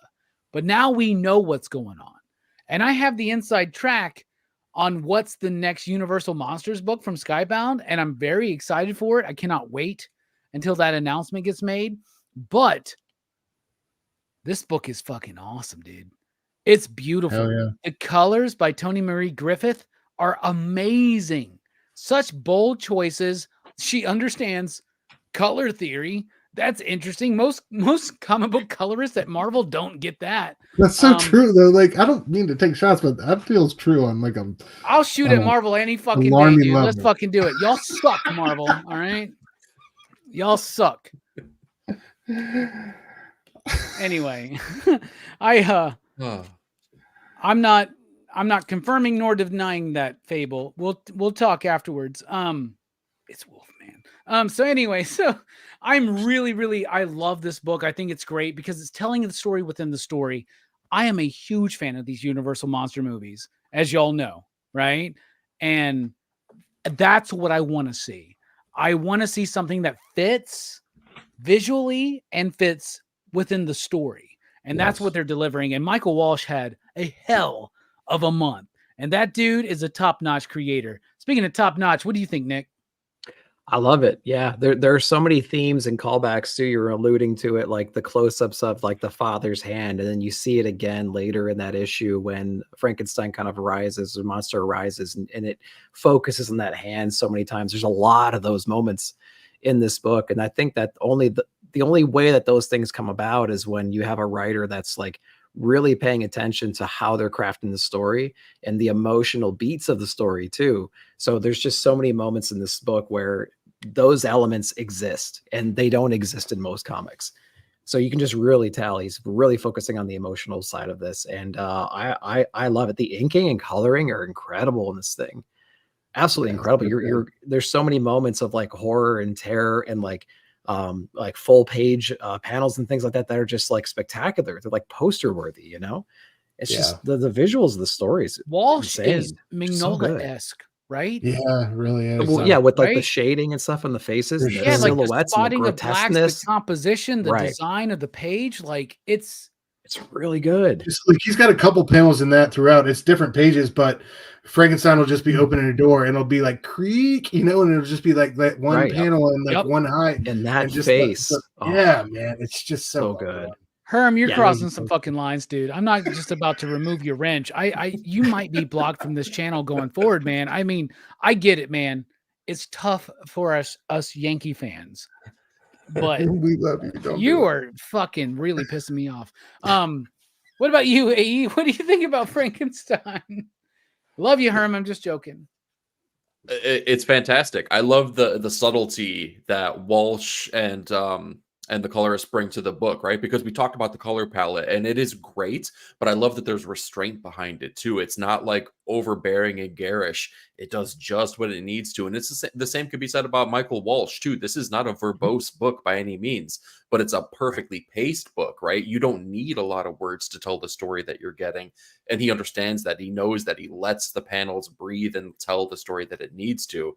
It helps that he's the writer and the artist of the book, but again, that's a top tier creator doing top tier work, and it just shows through each and every issue. So it's beautiful. The other thing I like too is the juxtaposition between what we get in this issue, where we spend a lot of time with Elizabeth, the character, who is warm and charming and just compassionate, and that plays against Frankenstein so perfectly, because not only do we get to see him in the cold tunnel vision that he has, but we also get to understand a little bit more as to why he is the way he is and why a character like Elizabeth can still love him knowing what he is right now. So again, beautifully crafted issue. It's a perfect kind of point in the story now where everything is coming together too. So great pick. Absolutely. Yeah, that scene at the end when she's in the parlor and she turns around and Frankenstein's there and it's real scary and she reaches her hand out and he grabs it and puts it to his heart. That's what I'm talking about. I was like, come on, man. And then the dialogue is reused again from it's reused and recontextualized a little bit from that earlier conversation. So it's all full circle, man. It's perfect. So beautiful. And major props to Eric to understanding that Frankenstein is the name of the doctor, not the monster. So that's really cool. I mean, that's low hanging fruit, man. Like if you don't understand that, like, come on. I know, but look at Stu. Look, Stu just realized he fucked up. That's every pretentious fucking horror fan's like. Frankenstein is the name of the doctor, not the monster. The monster's name is Adam, actually, but we're not doing that, Stu, because you made a great pick. Thanks. So hell yeah. So for my third pick, even though you didn't want to, I love you. My third pick will be a DC book. Batman and Robin, Year 1, issue number 1. Yep. Mark Waid, Chris Samney. So good. I mean, let's be honest. Like, this freaking shit is awesome, dude. Like, I like Mark Waid. I do. And Mark Waid's been good, but we were talking about this a little bit earlier. Creators don't typically succeed 20 years after the height of their career. Mark Waid is the exception to that fucking rule, dude. He really is. He's telling a story we've already seen. He's telling the same story that Dark Victory told us. He's telling the same story that they told us in Batman or Robin Year 1, right? He's telling us a version of the same story, but it's working. And Chris Samney on the artwork is one of the reasons why. Who's the colorist here? Is it Matt Wilson? You got the book right in front of you, Nick. Who is it? Lopes, yeah. Oh, no. Hell yeah. Okay. Yeah, that's another reason. Yeah. Yeah, it's so freaking good. The art in this book is amazing. And like, I don't want to keep beating this. Okay, fuck it. I'll do it, right? Here we go. Let's look at your average Marvel book. Would you say the average Marvel book has great comic book artwork? I wouldn't. Not at all. Even their top books. Like, I read Marvel books every week. And I'm like, this art is bullshit, right? Then I read DC books where it's something like Batman and Robin Year 1. Yeah. And it's amazing. You got one of the best artists out there, Chris Samney, doing an amazing job. We want to talk about spotting of blacks, the Mike Mignola, Michael Walsh kind of influence. Like, Chris Samney knows how to do that. Here's something that, so let's say 30 years ago, I'm trying to learn how to do comic book art, right? Obviously, I wasn't good. I wasn't successful. So I'm not as good as anybody working for Marvel right now. But the thing that they kept telling me over and over and over again, it's got to look good in black and white before color gets applied. Do you think a Chris Samney page looks bad in black and white? Oh, hell no. Because it doesn't. It's amazing. And the story is so freaking solid.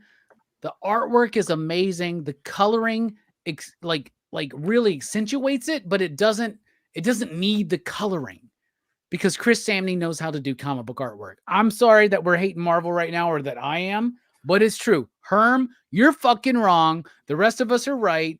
DC kicks ass. Batman and Robin year one is the reason why. If they did a Spider-Man year one, it would be the most bullshit fucking art out there you've ever seen. It would be rushed. It would be fucking stupid. It would be bad. This book rocks because DC gives a shit about the idea of a graphic novel that's perennial, that's evergreen, that will stay on shelves. It's the reason why we still talk about fucking Nightfall. Nightfall's not a great fucking story, but DC keeps it in print. Marvel, you're stupid. Fuck you, Marvel. What do you think about Batman and Robin year one, Nick? I really, really enjoyed this one, and I got it just because of that creative team on there. Like we talked about before, don't follow the character, follow the teams. And this is just another win from that, from that point of view. And I will say that, Chris did a great job on Firepower, but like, this is really, really good. Like I saw this, I'm like, there's something going on here. This might be even better. So it's a whole different vibe, right? Different idea, but like, this is really, really good. There's a moment in here where they're talking to Gordon and Gordon meets Robin for the first time. It's really, really funny. And he was talking about how he was surprised that he's there. And he's like, whoa, he's way too young. And Batman says, name a war that spares the young. And then freaking Gordon says, that's dark, even for you. But then Robin follows up with some humor, right? So like this book is all over the place. It has some great things. It feels nostalgic too. Like they go and they confront a very classic villain and they get trapped, right? In a very, classic kind of a way. This is something that you would see like Adam West Batman getting himself into, you know what I mean? And they escape. And like it has those vibes with it too. So it has that year one vibe. It's territory that we've seen this before over and over again, but it's a great creative team telling a really cool story, just like in a different way. And they nailed it from every point of view, the coloring, the writing, the art, everything jives in this book. And it's spectacular. So yeah, it was definitely on my top of the month pick for sure. Yeah. And how is Mark Waid able to still write comics exceptionally well, like 20 plus years into his career? Right? You would think that Kingdom Come would be the best thing. Like, you did Kingdom Come, bruh. It's over. Yeah, right? But he just keeps proving himself. Like, it's ridiculous. And we met Mark Waid, right? Were you there the year we met Mark Waid? Yeah. You and Eric were both there, right? Well, actually, Eric was probably I was probably standing in line. That was the year before. Year before was Mark Waid, because that was with Snyder and Capullo, right? Yeah, that was so amazing to meet him. And I met him back in like the early 2000s. And this dude is still such a great comic book writer. Like he understands the history and the legacy and the importance of these characters. And he's able to tell us the same story we've been told many times, but exceptionally well. And that's like stepping out of just Chris Samney's artwork, which is fucking awesome. Right? Incredible. Hell yeah. Speaking of incredible and fucking awesome, what about you, E? What do you think? Dude, I loved it. I was a little bit worried because I feel like the titling of year one has a lot of weight to it, right? It has some gravity behind it. And most of the time when you get something like that, they're not going to be able to deliver, especially with, arguably the story to tell with Batman, right? I don't think you get another better story than year one. But they kind of nailed this. They hit it out of the park. And yeah, I agree. And we talked about this, me and Stu did. Like, how does Mark Waid keep doing this? My only best guess is that it's kind of like Blade 2. You remember the head vampire as he comes out of the pool of blood? I just have to assume that Mark Waid has a pool of like up and coming writer blood that he just emerges from every single day. And he's just like, let's write another comic. He's got a pool of Zeb Wells' blood, right? He's just like leeching off of him and coming out. Like a Lazarus pit? Is that what you're going to say there? Maybe. Ooh, keeping with DC. Yeah, it was awesome. And Chris Samney we've talked about him, and I think he's gotten enough credit, but maybe not so, because it's really, he's credited as one of the storytellers in this, and I think that's very purposefully, because I think this is more Chris Samney's story than it is Mark Waid's story. I think that Mark Waid is there to keep the train on the tracks, but this feels like something where he's just, it's his playground, and he's there to have a lot of fun with it. And Mark Waid is just there to be like, okay, well, here, let's spice it up. Let's put this here. Let's put that there. But do your thing, Chris. Yeah, great choice, man. This was a really, really fun introductory issue to what's going to be a fantastic series. Hell yeah. What about you, Stu? What are you thinking? Yeah, I loved it. Sam Neill, I feel like just keeps getting better. I loved how like it balanced Batman trying to trust Robin with Robin being naive, and I love the lesson learned at the end. You know what I mean? Robin being like, "Oh, he wasn't really gonna blow us all up, was he?" And you know, I was just like, yeah, wiser heads prevail, and I love that look on his face as well. But yeah, dude, we got so many great action scenes. We got a little bit of everything. Great storytelling, and this team, whether it's their Daredevil run or Black Widow, I'm definitely all in for Waid and Sam Neill. And you guys said it so well about Waid. Like, you look at books like Absolute Power, for a guy as old as he is, not to be like super judgy, but like for a guy as old as he is, that story, you know, could have felt a little bit hokier or out of touch with modern times. You know what I mean? And even though it was like kind of like AI is bad, I still felt like he made it new. He's able to make concepts new in a really interesting way as a comic book writer. And I've loved this DC kind of comeback he's had over these past few years, and him kind of finding his stride with Dan Mora, but also with longtime collaborators like Sam Neill here. So yeah, shout out Mark Waid, doing an incredible job over there at DC. Yeah, Mark Waid's doing great, even though he doesn't help himself on social media. It's nice to see that doesn't matter. The art is the art, right? Who gives a shit about the artist when the art is so pure and refined and amazing? And Mark Waid's been doing this for over 30 years, y'all.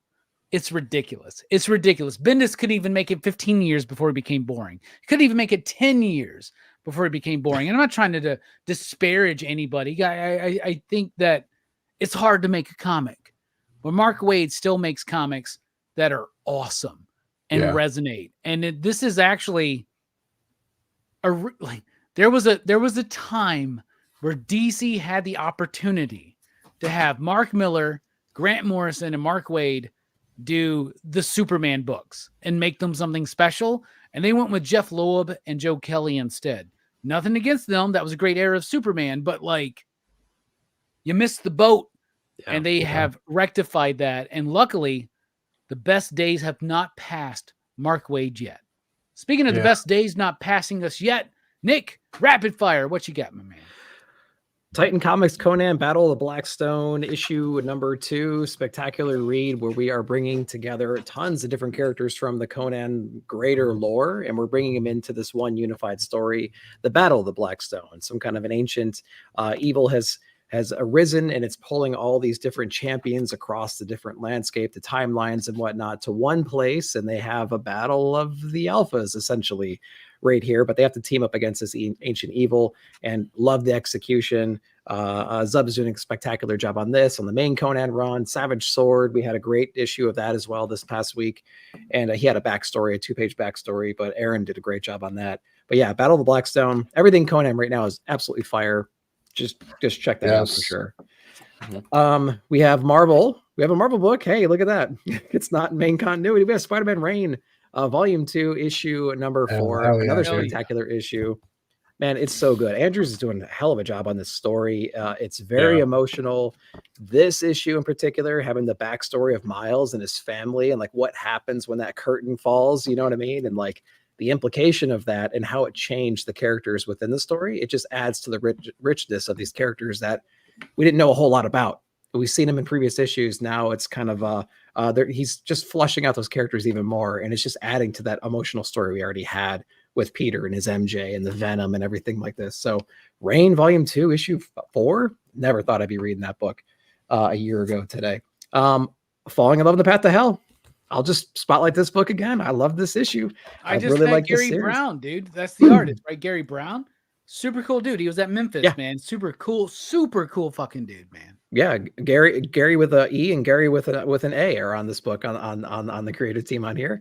Really, really great book. We're focusing on the samurai in this issue here, learning a little bit more about her backstory. And the two are kind of out right now exploring the world a little bit more. Now we're being introduced to another group of people that exist here, just like in a different way. They don't have the same objectives as the people that are trying to kill them right now. Thought that was really cool. We're opening the universe up a little bit more. We could have ended it quicker, but we're going to get a few more issues at least because of that change in story. So it wasn't like a one and done kind of a story. We're going to evolve this over time. And the art and story was just spectacular. And the covers are fire on this thing too. Yeah, really love that. Yep. Those are really cool. Last book I'll plug real quick is from Dynamite. We have Space Ghost issue number 6. Nice. Really love this series, man.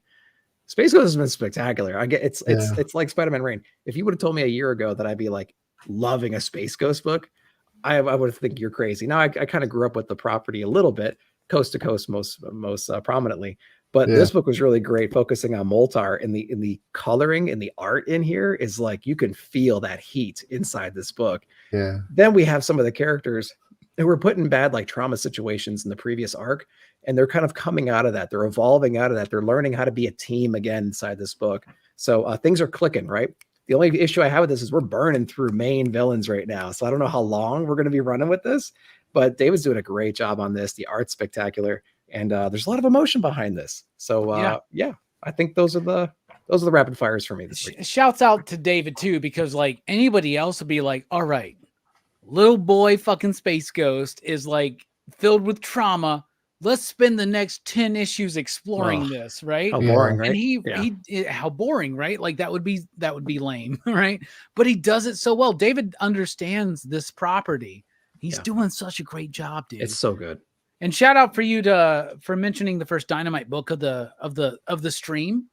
Dynamite, of course, big fans of PCP. So we love Dynamite. They got some great stuff coming up. Wait till Herculoids debuts, and Joe Casey's got some shit coming up. He'll be on the channel in a couple of weeks. Anyway, Nick gets a check for that, right?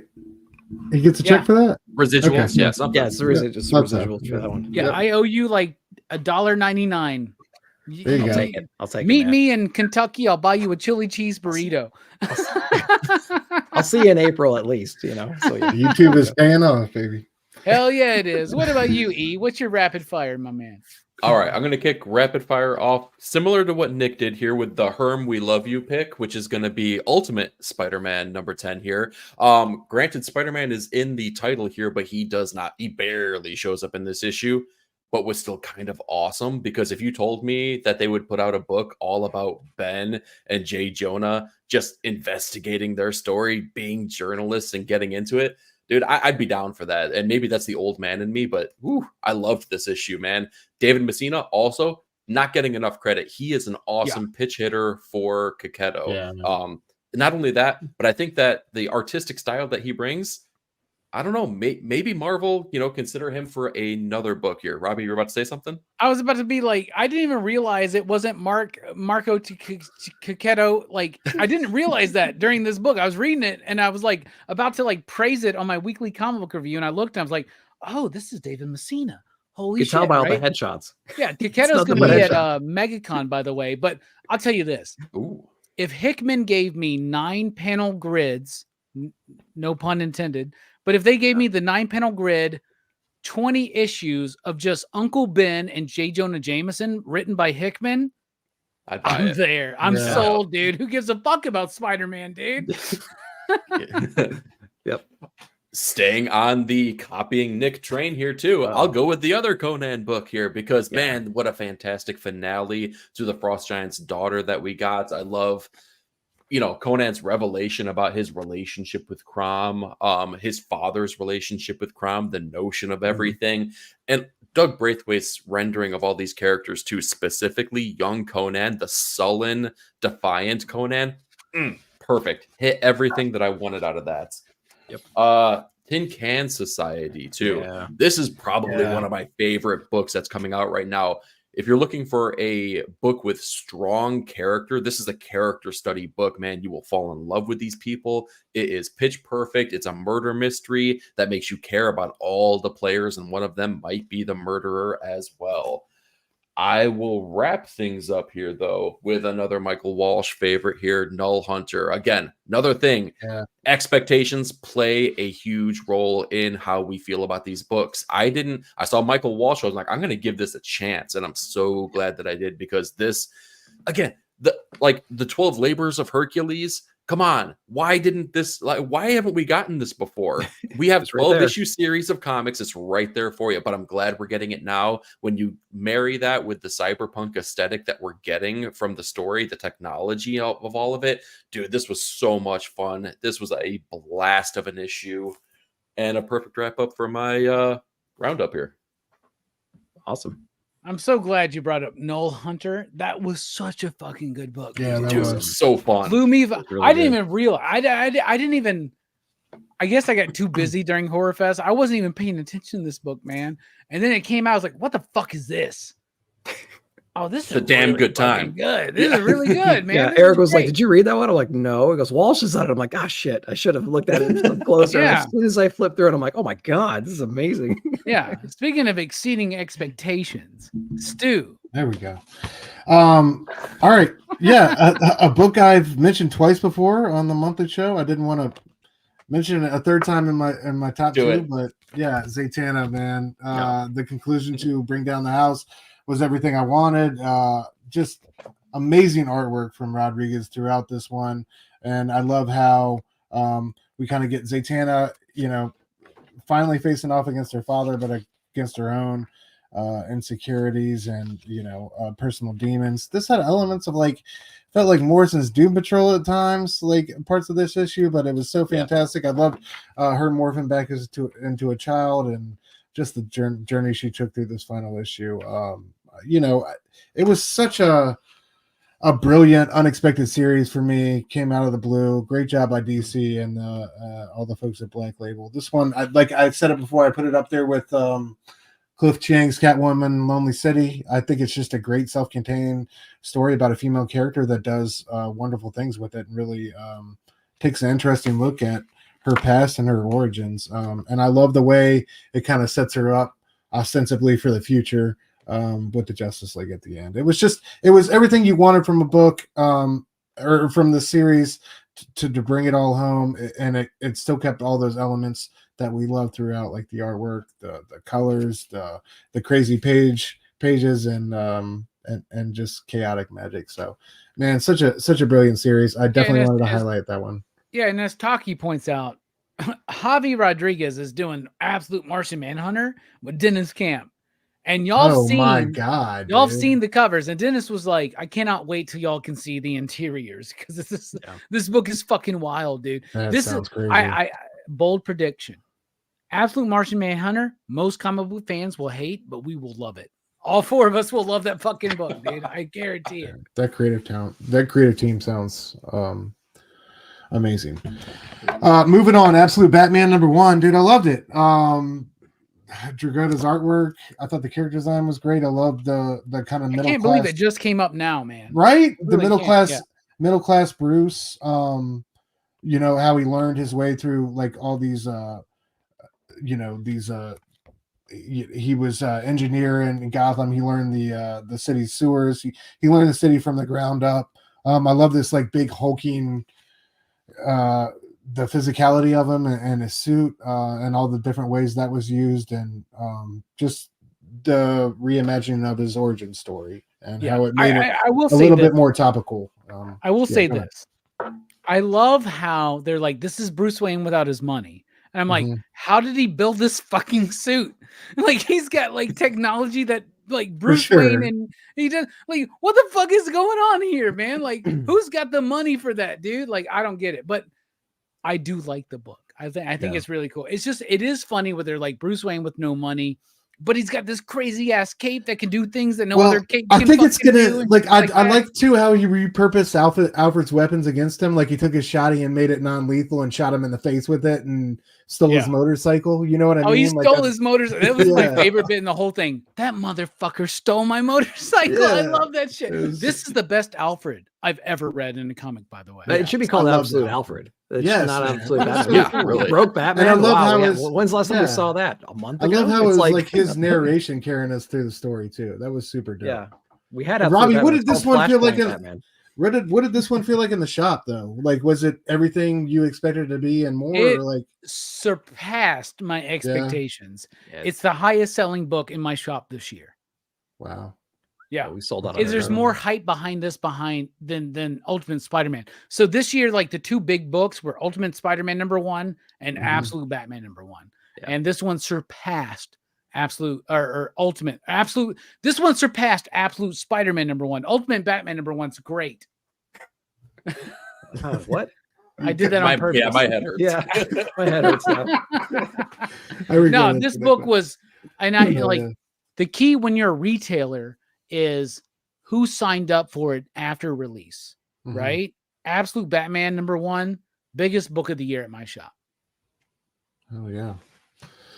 Beautiful here. I just love books like this for what they do for the industry. You know what I mean? And I feel like it delivered for the most part across the board as far as substance and style. It wasn't just a you know a hollow I love how echo. they're- Like I I feel love- like there's something really to build upon here. I love how they're playing with the idea of like the shooting, right? Mhm, yeah. Like of the death of his father, how it's related to a school shooting. Yeah. I kind of like that. I Yeah, saw. I think same. Bleeding Cool did a thing where like they like really undercut. It should have been a school shooting. Blah blah blah. Well, it's not up to us to decide what the creator wants to do.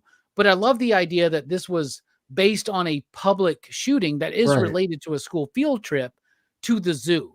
And I also like the idea that it's set up that Bruce's best friends when he was a kid is his rogues gallery. Yeah, man. Like that was that's so cool. interesting. Like we haven't Mhm. seen that really before. So Yeah, and I love that piece of ownership that him and like the Killer Croc characters share about Gotham, and yeah, Yeah. that was super dope. and also let's just be honest, Nick Dragata, like Yeah. Nick Dragata. That's Bro. all I gotta say. Yeah, really good. Hell yeah. Yeah, so had to mention Absolute Batman #1 real quick. I wanted to give Dark Knights of Steel All Winter #4 a shout out. I just love that book. I think Yeah. it's the little book that could still, and like it gets no love, but it's just so damn good. And I just love the world it's built on top of what already existed. Barfly #3 by Kyle Starks with art by Ryan Brown has been a hilarious wild ride. I also want to mention Kyle Starks' Where Monsters Lie is back with Cul-de-sac #1, art Yep. by Piotr Kowalski. Kyle Starks is one of my favorite writers out today. I just, sometimes you need these deep books that you can attach emotionally to. Sometimes you just need a fun ride, something to laugh to and really enjoy. And I feel like that's what he's doing both in Barfly and Where Monsters Lie. So I just wanted to shout him out. And lastly, Gromit's #5, man, by Rick Remender. That book is just Brutal. yeah, brutal. Like, it got super wild, but like, I feel like I heard both you guys say in your reviews, we've all been there. And like this, I love like how it's kind of trapping us in that world that like so many of us grew up in and such an accurate snapshot of that time in life. But yeah, Remender, Brian Posehn, I forget the artist on it, but Gromit's #5, I think we got 2 issues left, has been such a immensely enjoyable read. So those are my round or my whatever quick picks. Rapid fire. Rapid fire. Thank you guys. This issue of Gromit's was like really dark, and that's what I was. love. Yeah, 'cause man, it was. Most of these nostalgia trips, it's like, yo, do you remember Taco Bell in 1984? And I'm like, yeah, you got me. But then they like add in that like dark element. Like, do you remember your childhood? Do you remember how awesome certain things were? But do you remember how shitty other things were? And that's what they're doing here. Yeah. They're not like holding it back. They're like, I really like Gromit's. I think it's amazing. It's a good fucking book. All right. For my rapid fire, Night of the Slashers #1. I don't remember if this was Mad Cave or Magma, but this book was really cool. Like, a group of people that wind up in a town where like, oh no, you got to go right now because everybody goes into slasher mode at midnight or some shit like that. That book was really freaking cool to me. Here's a Marvel book, Sentinels #1. I think Marvel's new X-Men relaunch has honestly sucked, but I think Sentinels #1 was really clever, very smart, and a great I don't know, look into like the whole idea of like soldiers modified for war and all this kind of shit. The Sentinels #1 was really freaking cool for me. Written by my buddy Alex Pagnadell. Great art too. Yeah. Yeah, great heart. Wonder Woman #14. Oh yeah. Y'all know how I am on this channel. And I think Carrie, I know she's going through some stuff, but I don't think Carrie likes being here because of the shit I talk about Tom King sometimes. But like, his Wonder Woman book has become one of my favorite books out there. I cannot believe it. But Wonder Woman #14 was amazing. I don't want to spoil it for people, but it's the death of a very important character in the Wonder Woman mythology. And Tom King and Daniel Sampere handled that so freaking well. Destro #5. Is this the best Energon book so far? Is Destro by Dan Waters? Maybe. Like, Dan Waters didn't grow up with G.I. Joe, but knew that Destro was a character that he needed to write, and I'm so glad he did, and I need more of Destro by Dan Waters, because this was absolutely fucking perfect. Local Man #25. Tony was at my shop like a week or two ago, and we chatted with him, and I've met Tony in person many times before. Tony's been on the show many times, but he was like, we decided to end Local Man at issue #13. Then I realized, oh fuck, I forgot about the Images Beyond or whatever the fuck it was called, right? Where they like Image used to do this thing where they would like look forward in their history, and he ended his series with that. But there is still promise that this series will continue. So that was cool. Hate Revisited #4. Pete Bag. Oh, please do more Hate. Yes. Detective Comics 1090. Tom Taylor did a really great job with his first issue of Detective Comics. And Mikhail Hanin, I believe is how we say his name now, after asking my entire audience how to say his name. I think this is the best art of his career. If you didn't read Detective 1090, definitely check it out. Superman #19. I've been saying this for years. Dan Mora needs to be drawing Superman. He's there now. All right, now we got this whole thing in the post-absolute power DC all-in universe where powers have been switched and swapped and all that shit. Lois is now Superwoman. That's stupid as fuck. Yeah. I love Josh Williamson. I love you, Josh. That's a stupid idea. But you actually executed it very well. Part of that is because of Dan Mora's artwork. Dan Mora's on a Superman book. That's exciting. Sacred Damned #1. Did y'all read this? Oh. No. Oh, dude, this What's book this was about? so it's part of the Horizon experiment, right? Oh, Which is spearheaded by Pornsak Pitchchote, right? Oh yeah. Where it's like marginalized characters or marginalized communities being a part of like typical fanfare, right? So like The Manchurian was the first bit, right? A Chinese James Bond. That book did not work for me. This is the idea is a Muslim John Constantine. This book worked. I want more of this. The art was amazing. The story was really cool. Right now, all three of y'all, call your comic shops in the morning. They're closed right now. But call your comic shops. Let them know you want the Sacred Damned issue #1. I hope that we get more of that. Redcoat #7. We had 2 issues of Redcoat this month. But Redcoat #7, which was slight spoilers, but our main character dealing with the death of Einstein, that was really fucking good, y'all. That was so fucking good. How about Feral #7? Got to give my boy Tony Fleece a little bit more love. It's a zombie story told through the eyes of cats. And it works because it's not that stupid ass musical adaptation. The original musical of Cats is pretty dope, by the way. How about this one? Savage Sword of Conan, issue #5. Yeah. Such a fucking great book. Like, you telling me that I got to pay $6 to get great black and white artwork, complete stories, more than one complete story. It's not like the last issue of Savage Sword was tied into the whole Blackstone thing. This one's not. Like, they're not. If I know we've been hating on Marvel, but if this was Marvel, or even if it was DC, this would be a forced tie-in to the fucking event going on. But it's not. It's allowed to exist on its own. And I'm going to end it off with Kaya issue number 22, which is Wes Craig doing what Wes Craig does, which is crafting one of the best comics I've ever read. And on my last weekly comic book review, I gave it the pick of the week, and I said, I've been comparing this. Maybe this could be this generation's Bone. And then I decided this is this generation's Bone. And this week I decided this is beyond Bone. It's its own fucking thing. This is one of the greatest all ages comics I've ever read, because it doesn't talk down to the audience, and it is brilliantly crafted. And Jason Wordie's colors are amazing. In-world design on the lettering is amazing.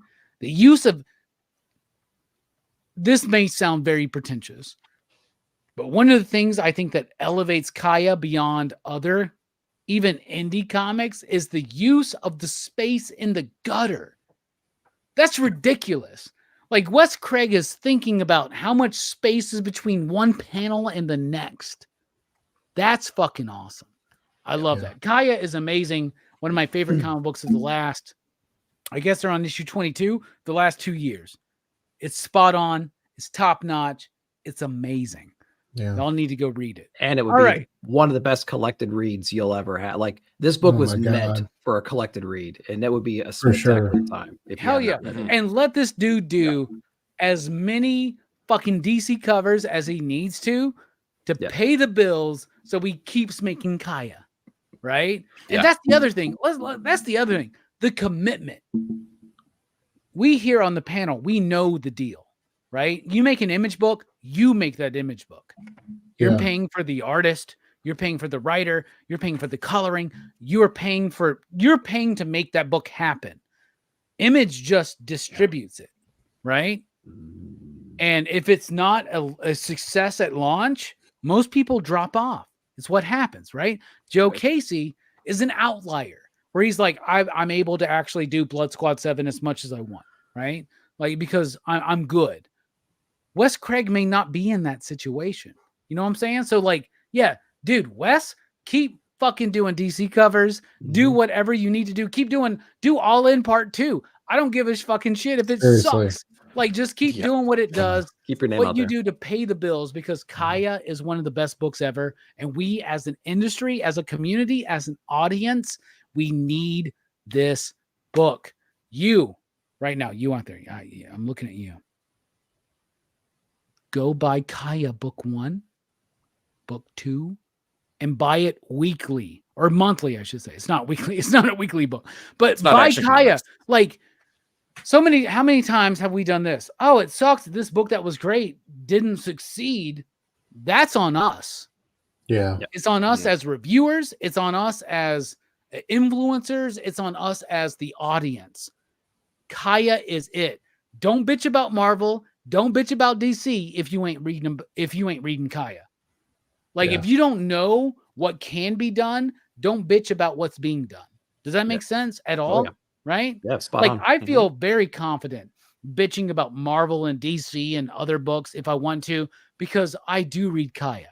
I do sell that. And I know as a retailer, it is a very low selling book. Yeah. And it's like, I feel like people are sleeping on it. Like, there's, you know, what Nick said is so true. Go grab those collected editions, because it does really read really well as a collected. But man, just for the collector in you, those early issues are out there. Grab them up, man, because like I feel like it's going to be a book that's going to live on for ages and ages hence. And like you said, it's all ages applicable. It's really accessible, and the art is fantastic. The color work is fantastic.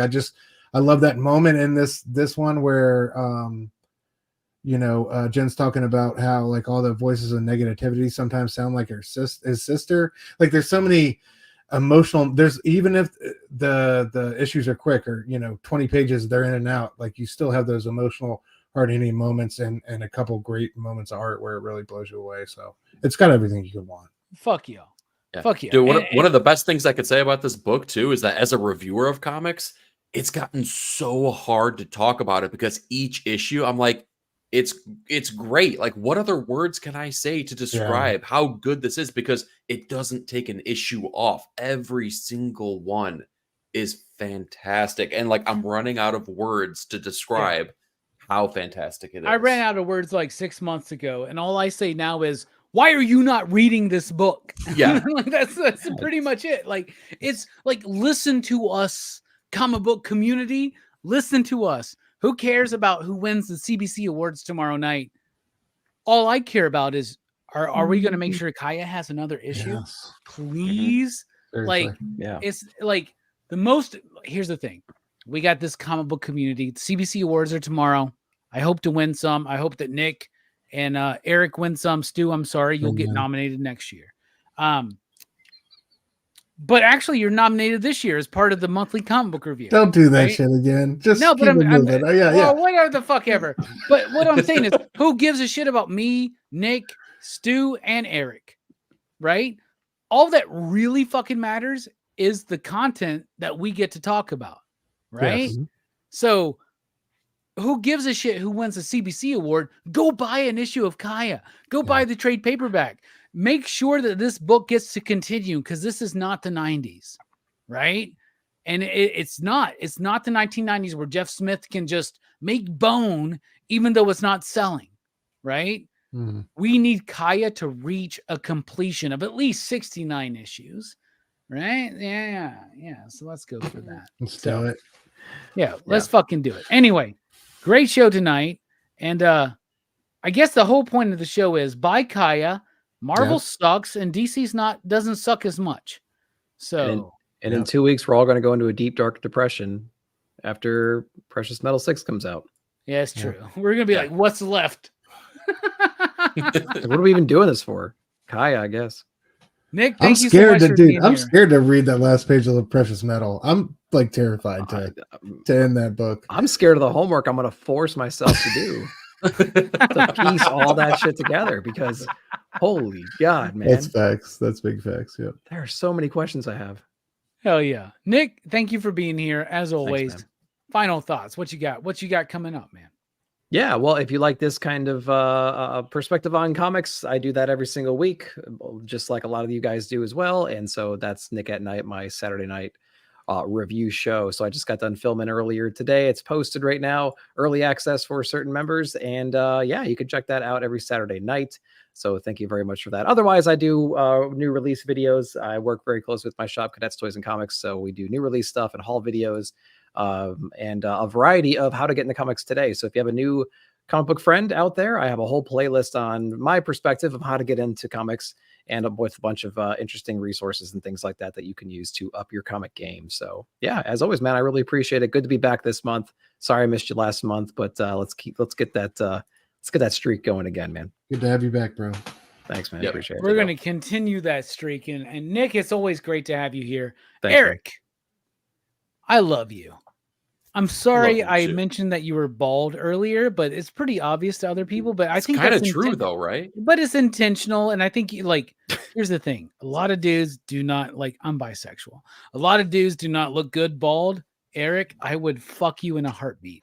So just so you know, I love you. I think you look amazing. I'm so weird right now. I don't know what's going on. Eric, what's coming up with you? Final thoughts.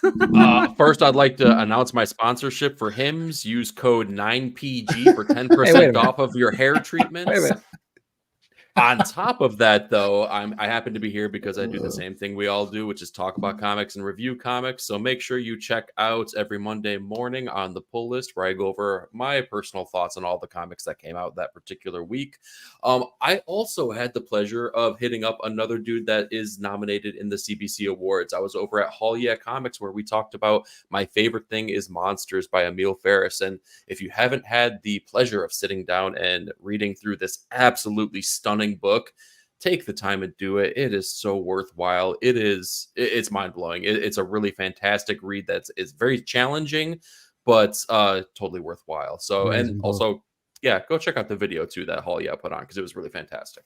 I've never read that book. I know that they've done a second one. Do you like the second one as much? I just finished volume 1, and I am ready to dive in headfirst into volume 2. Word. I love that you are out there being beautiful and bald, and also like talking about comic books that most YouTubers in this comic book world are not talking about. Does that make sense? I think so. Yeah, and thank you. Yeah. What about you, Stu? What you got coming up? Speaking of beautiful. He might be bald. We don't know what's under that hat. Yeah, we don't. I don't know what your hair It's just looks a like, horrible haircut. Don't worry about Sponsored by Yeah. Manscaped. it. Ink and Insights every by Wednesday. Manscaped. Thanks, Nick. Ink You're and welcome, Insights every Wednesday night, 9:30 p.m. Me and E breaking down our favorite comic books of the previous week. Some of these books that we talked about tonight were featured on that in the past month. But yeah, and go subscribe and make sure you tune into all three of these wonderful gentlemen. I don't think you'll be missing out on any books or anything will be flying under your radar if you have all three of these guys in your notifications. So thank y'all for having me. Always a joy to be with y'all. Yeah, this is one of my favorite shows to do. I appreciate y'all being here. It's the end of a long ass fucking season for me. Man. I really do appreciate it. PCP movie night is off on Monday, but we're coming back on Veterans Day with Back to the Future. And we are doing Back to the Future 1, 2, and 3 week to week throughout November. Stu's going to be there. It's going to be super fun, very worthwhile. And I didn't give this tease before. I should have gave it last night. Well, Horror Fest 2025. There's your clue as to what we're doing to kick it off. We're going to kick it off with all of the Chucky movies, y'all. So the Chucky franchise, Horror Fest 2025. I live my life by Horror Fest. I'm about to say, when does that start? Like in January? What the fuck January? I love that you're building hype on November 1st. Yeah, no shit. I keep making it earlier and earlier, right? So we're building the hype. It's going to start we just finished, dog. May 10th. 2025 Horror Fest, a 6-month celebration of horror like the films. elves. Spring equinox, motherfucker. You're like Santa's workshop in Elf, where they say successful Christmas, and then they go right back and they start hammering more. Yep. Rocking horses and stuff. I'm the mayor in Nightmare Before Christmas, where you're like, we only have 365 more days till Halloween, and then the werewolf's like 364, and we're like, oh no, we're late. Yeah. So Horror Fest next year, Chucky, the entire franchise. Check out 9-Panel Grid over at the the graphic novel book club at Hall Yeah Comics, talking about my favorite thing is monsters, as well as his On the Pull List weekly review, and the weekly review from our buddy Nick, Best Comics of the Week. Very excited for that. And also Ink and Insights, which is the new one from my buddy Stu and Dr. Doom's fan club, as well as Eric. So thank you all so much. I feel really bad. I feel like, first of all, I am feverish right now, right? And I can feel it, right? That's why I keep dipping out, because I'm like, just like, oh, I got to go like cool down or something like that, right? But you three are amazing. You three are absolutely brilliant. And all the bits are just bits. But y'all wouldn't be here if I didn't love you. So I hope you join everybody for the CBC Awards tomorrow night. Let's get Nick a win. Let's get Eric a win. Let's get me a win. Let's go, Fable. Let's do it. Fable, Yeah. Two Gun Pedro. Let's go, Pedro. Sheena and Inja. Let's fucking. I would say let's do it, but we've already done it. So I hope you put in the votes. Be there tomorrow night for the CBC Awards. Yep. I'll be there. I think I'm going to be super feverish. So I can't even imagine if I win something, what my acceptance speech is going to be. I'm going to be like, I want to fuck you all. You're beautiful or something like that. I don't know. We're dipping out before I say anything else. I love y'all. These three dudes. Check them out. my final thoughts are, damn, it sucks that Horror Fest is over, right? Really does. Really does. Suck.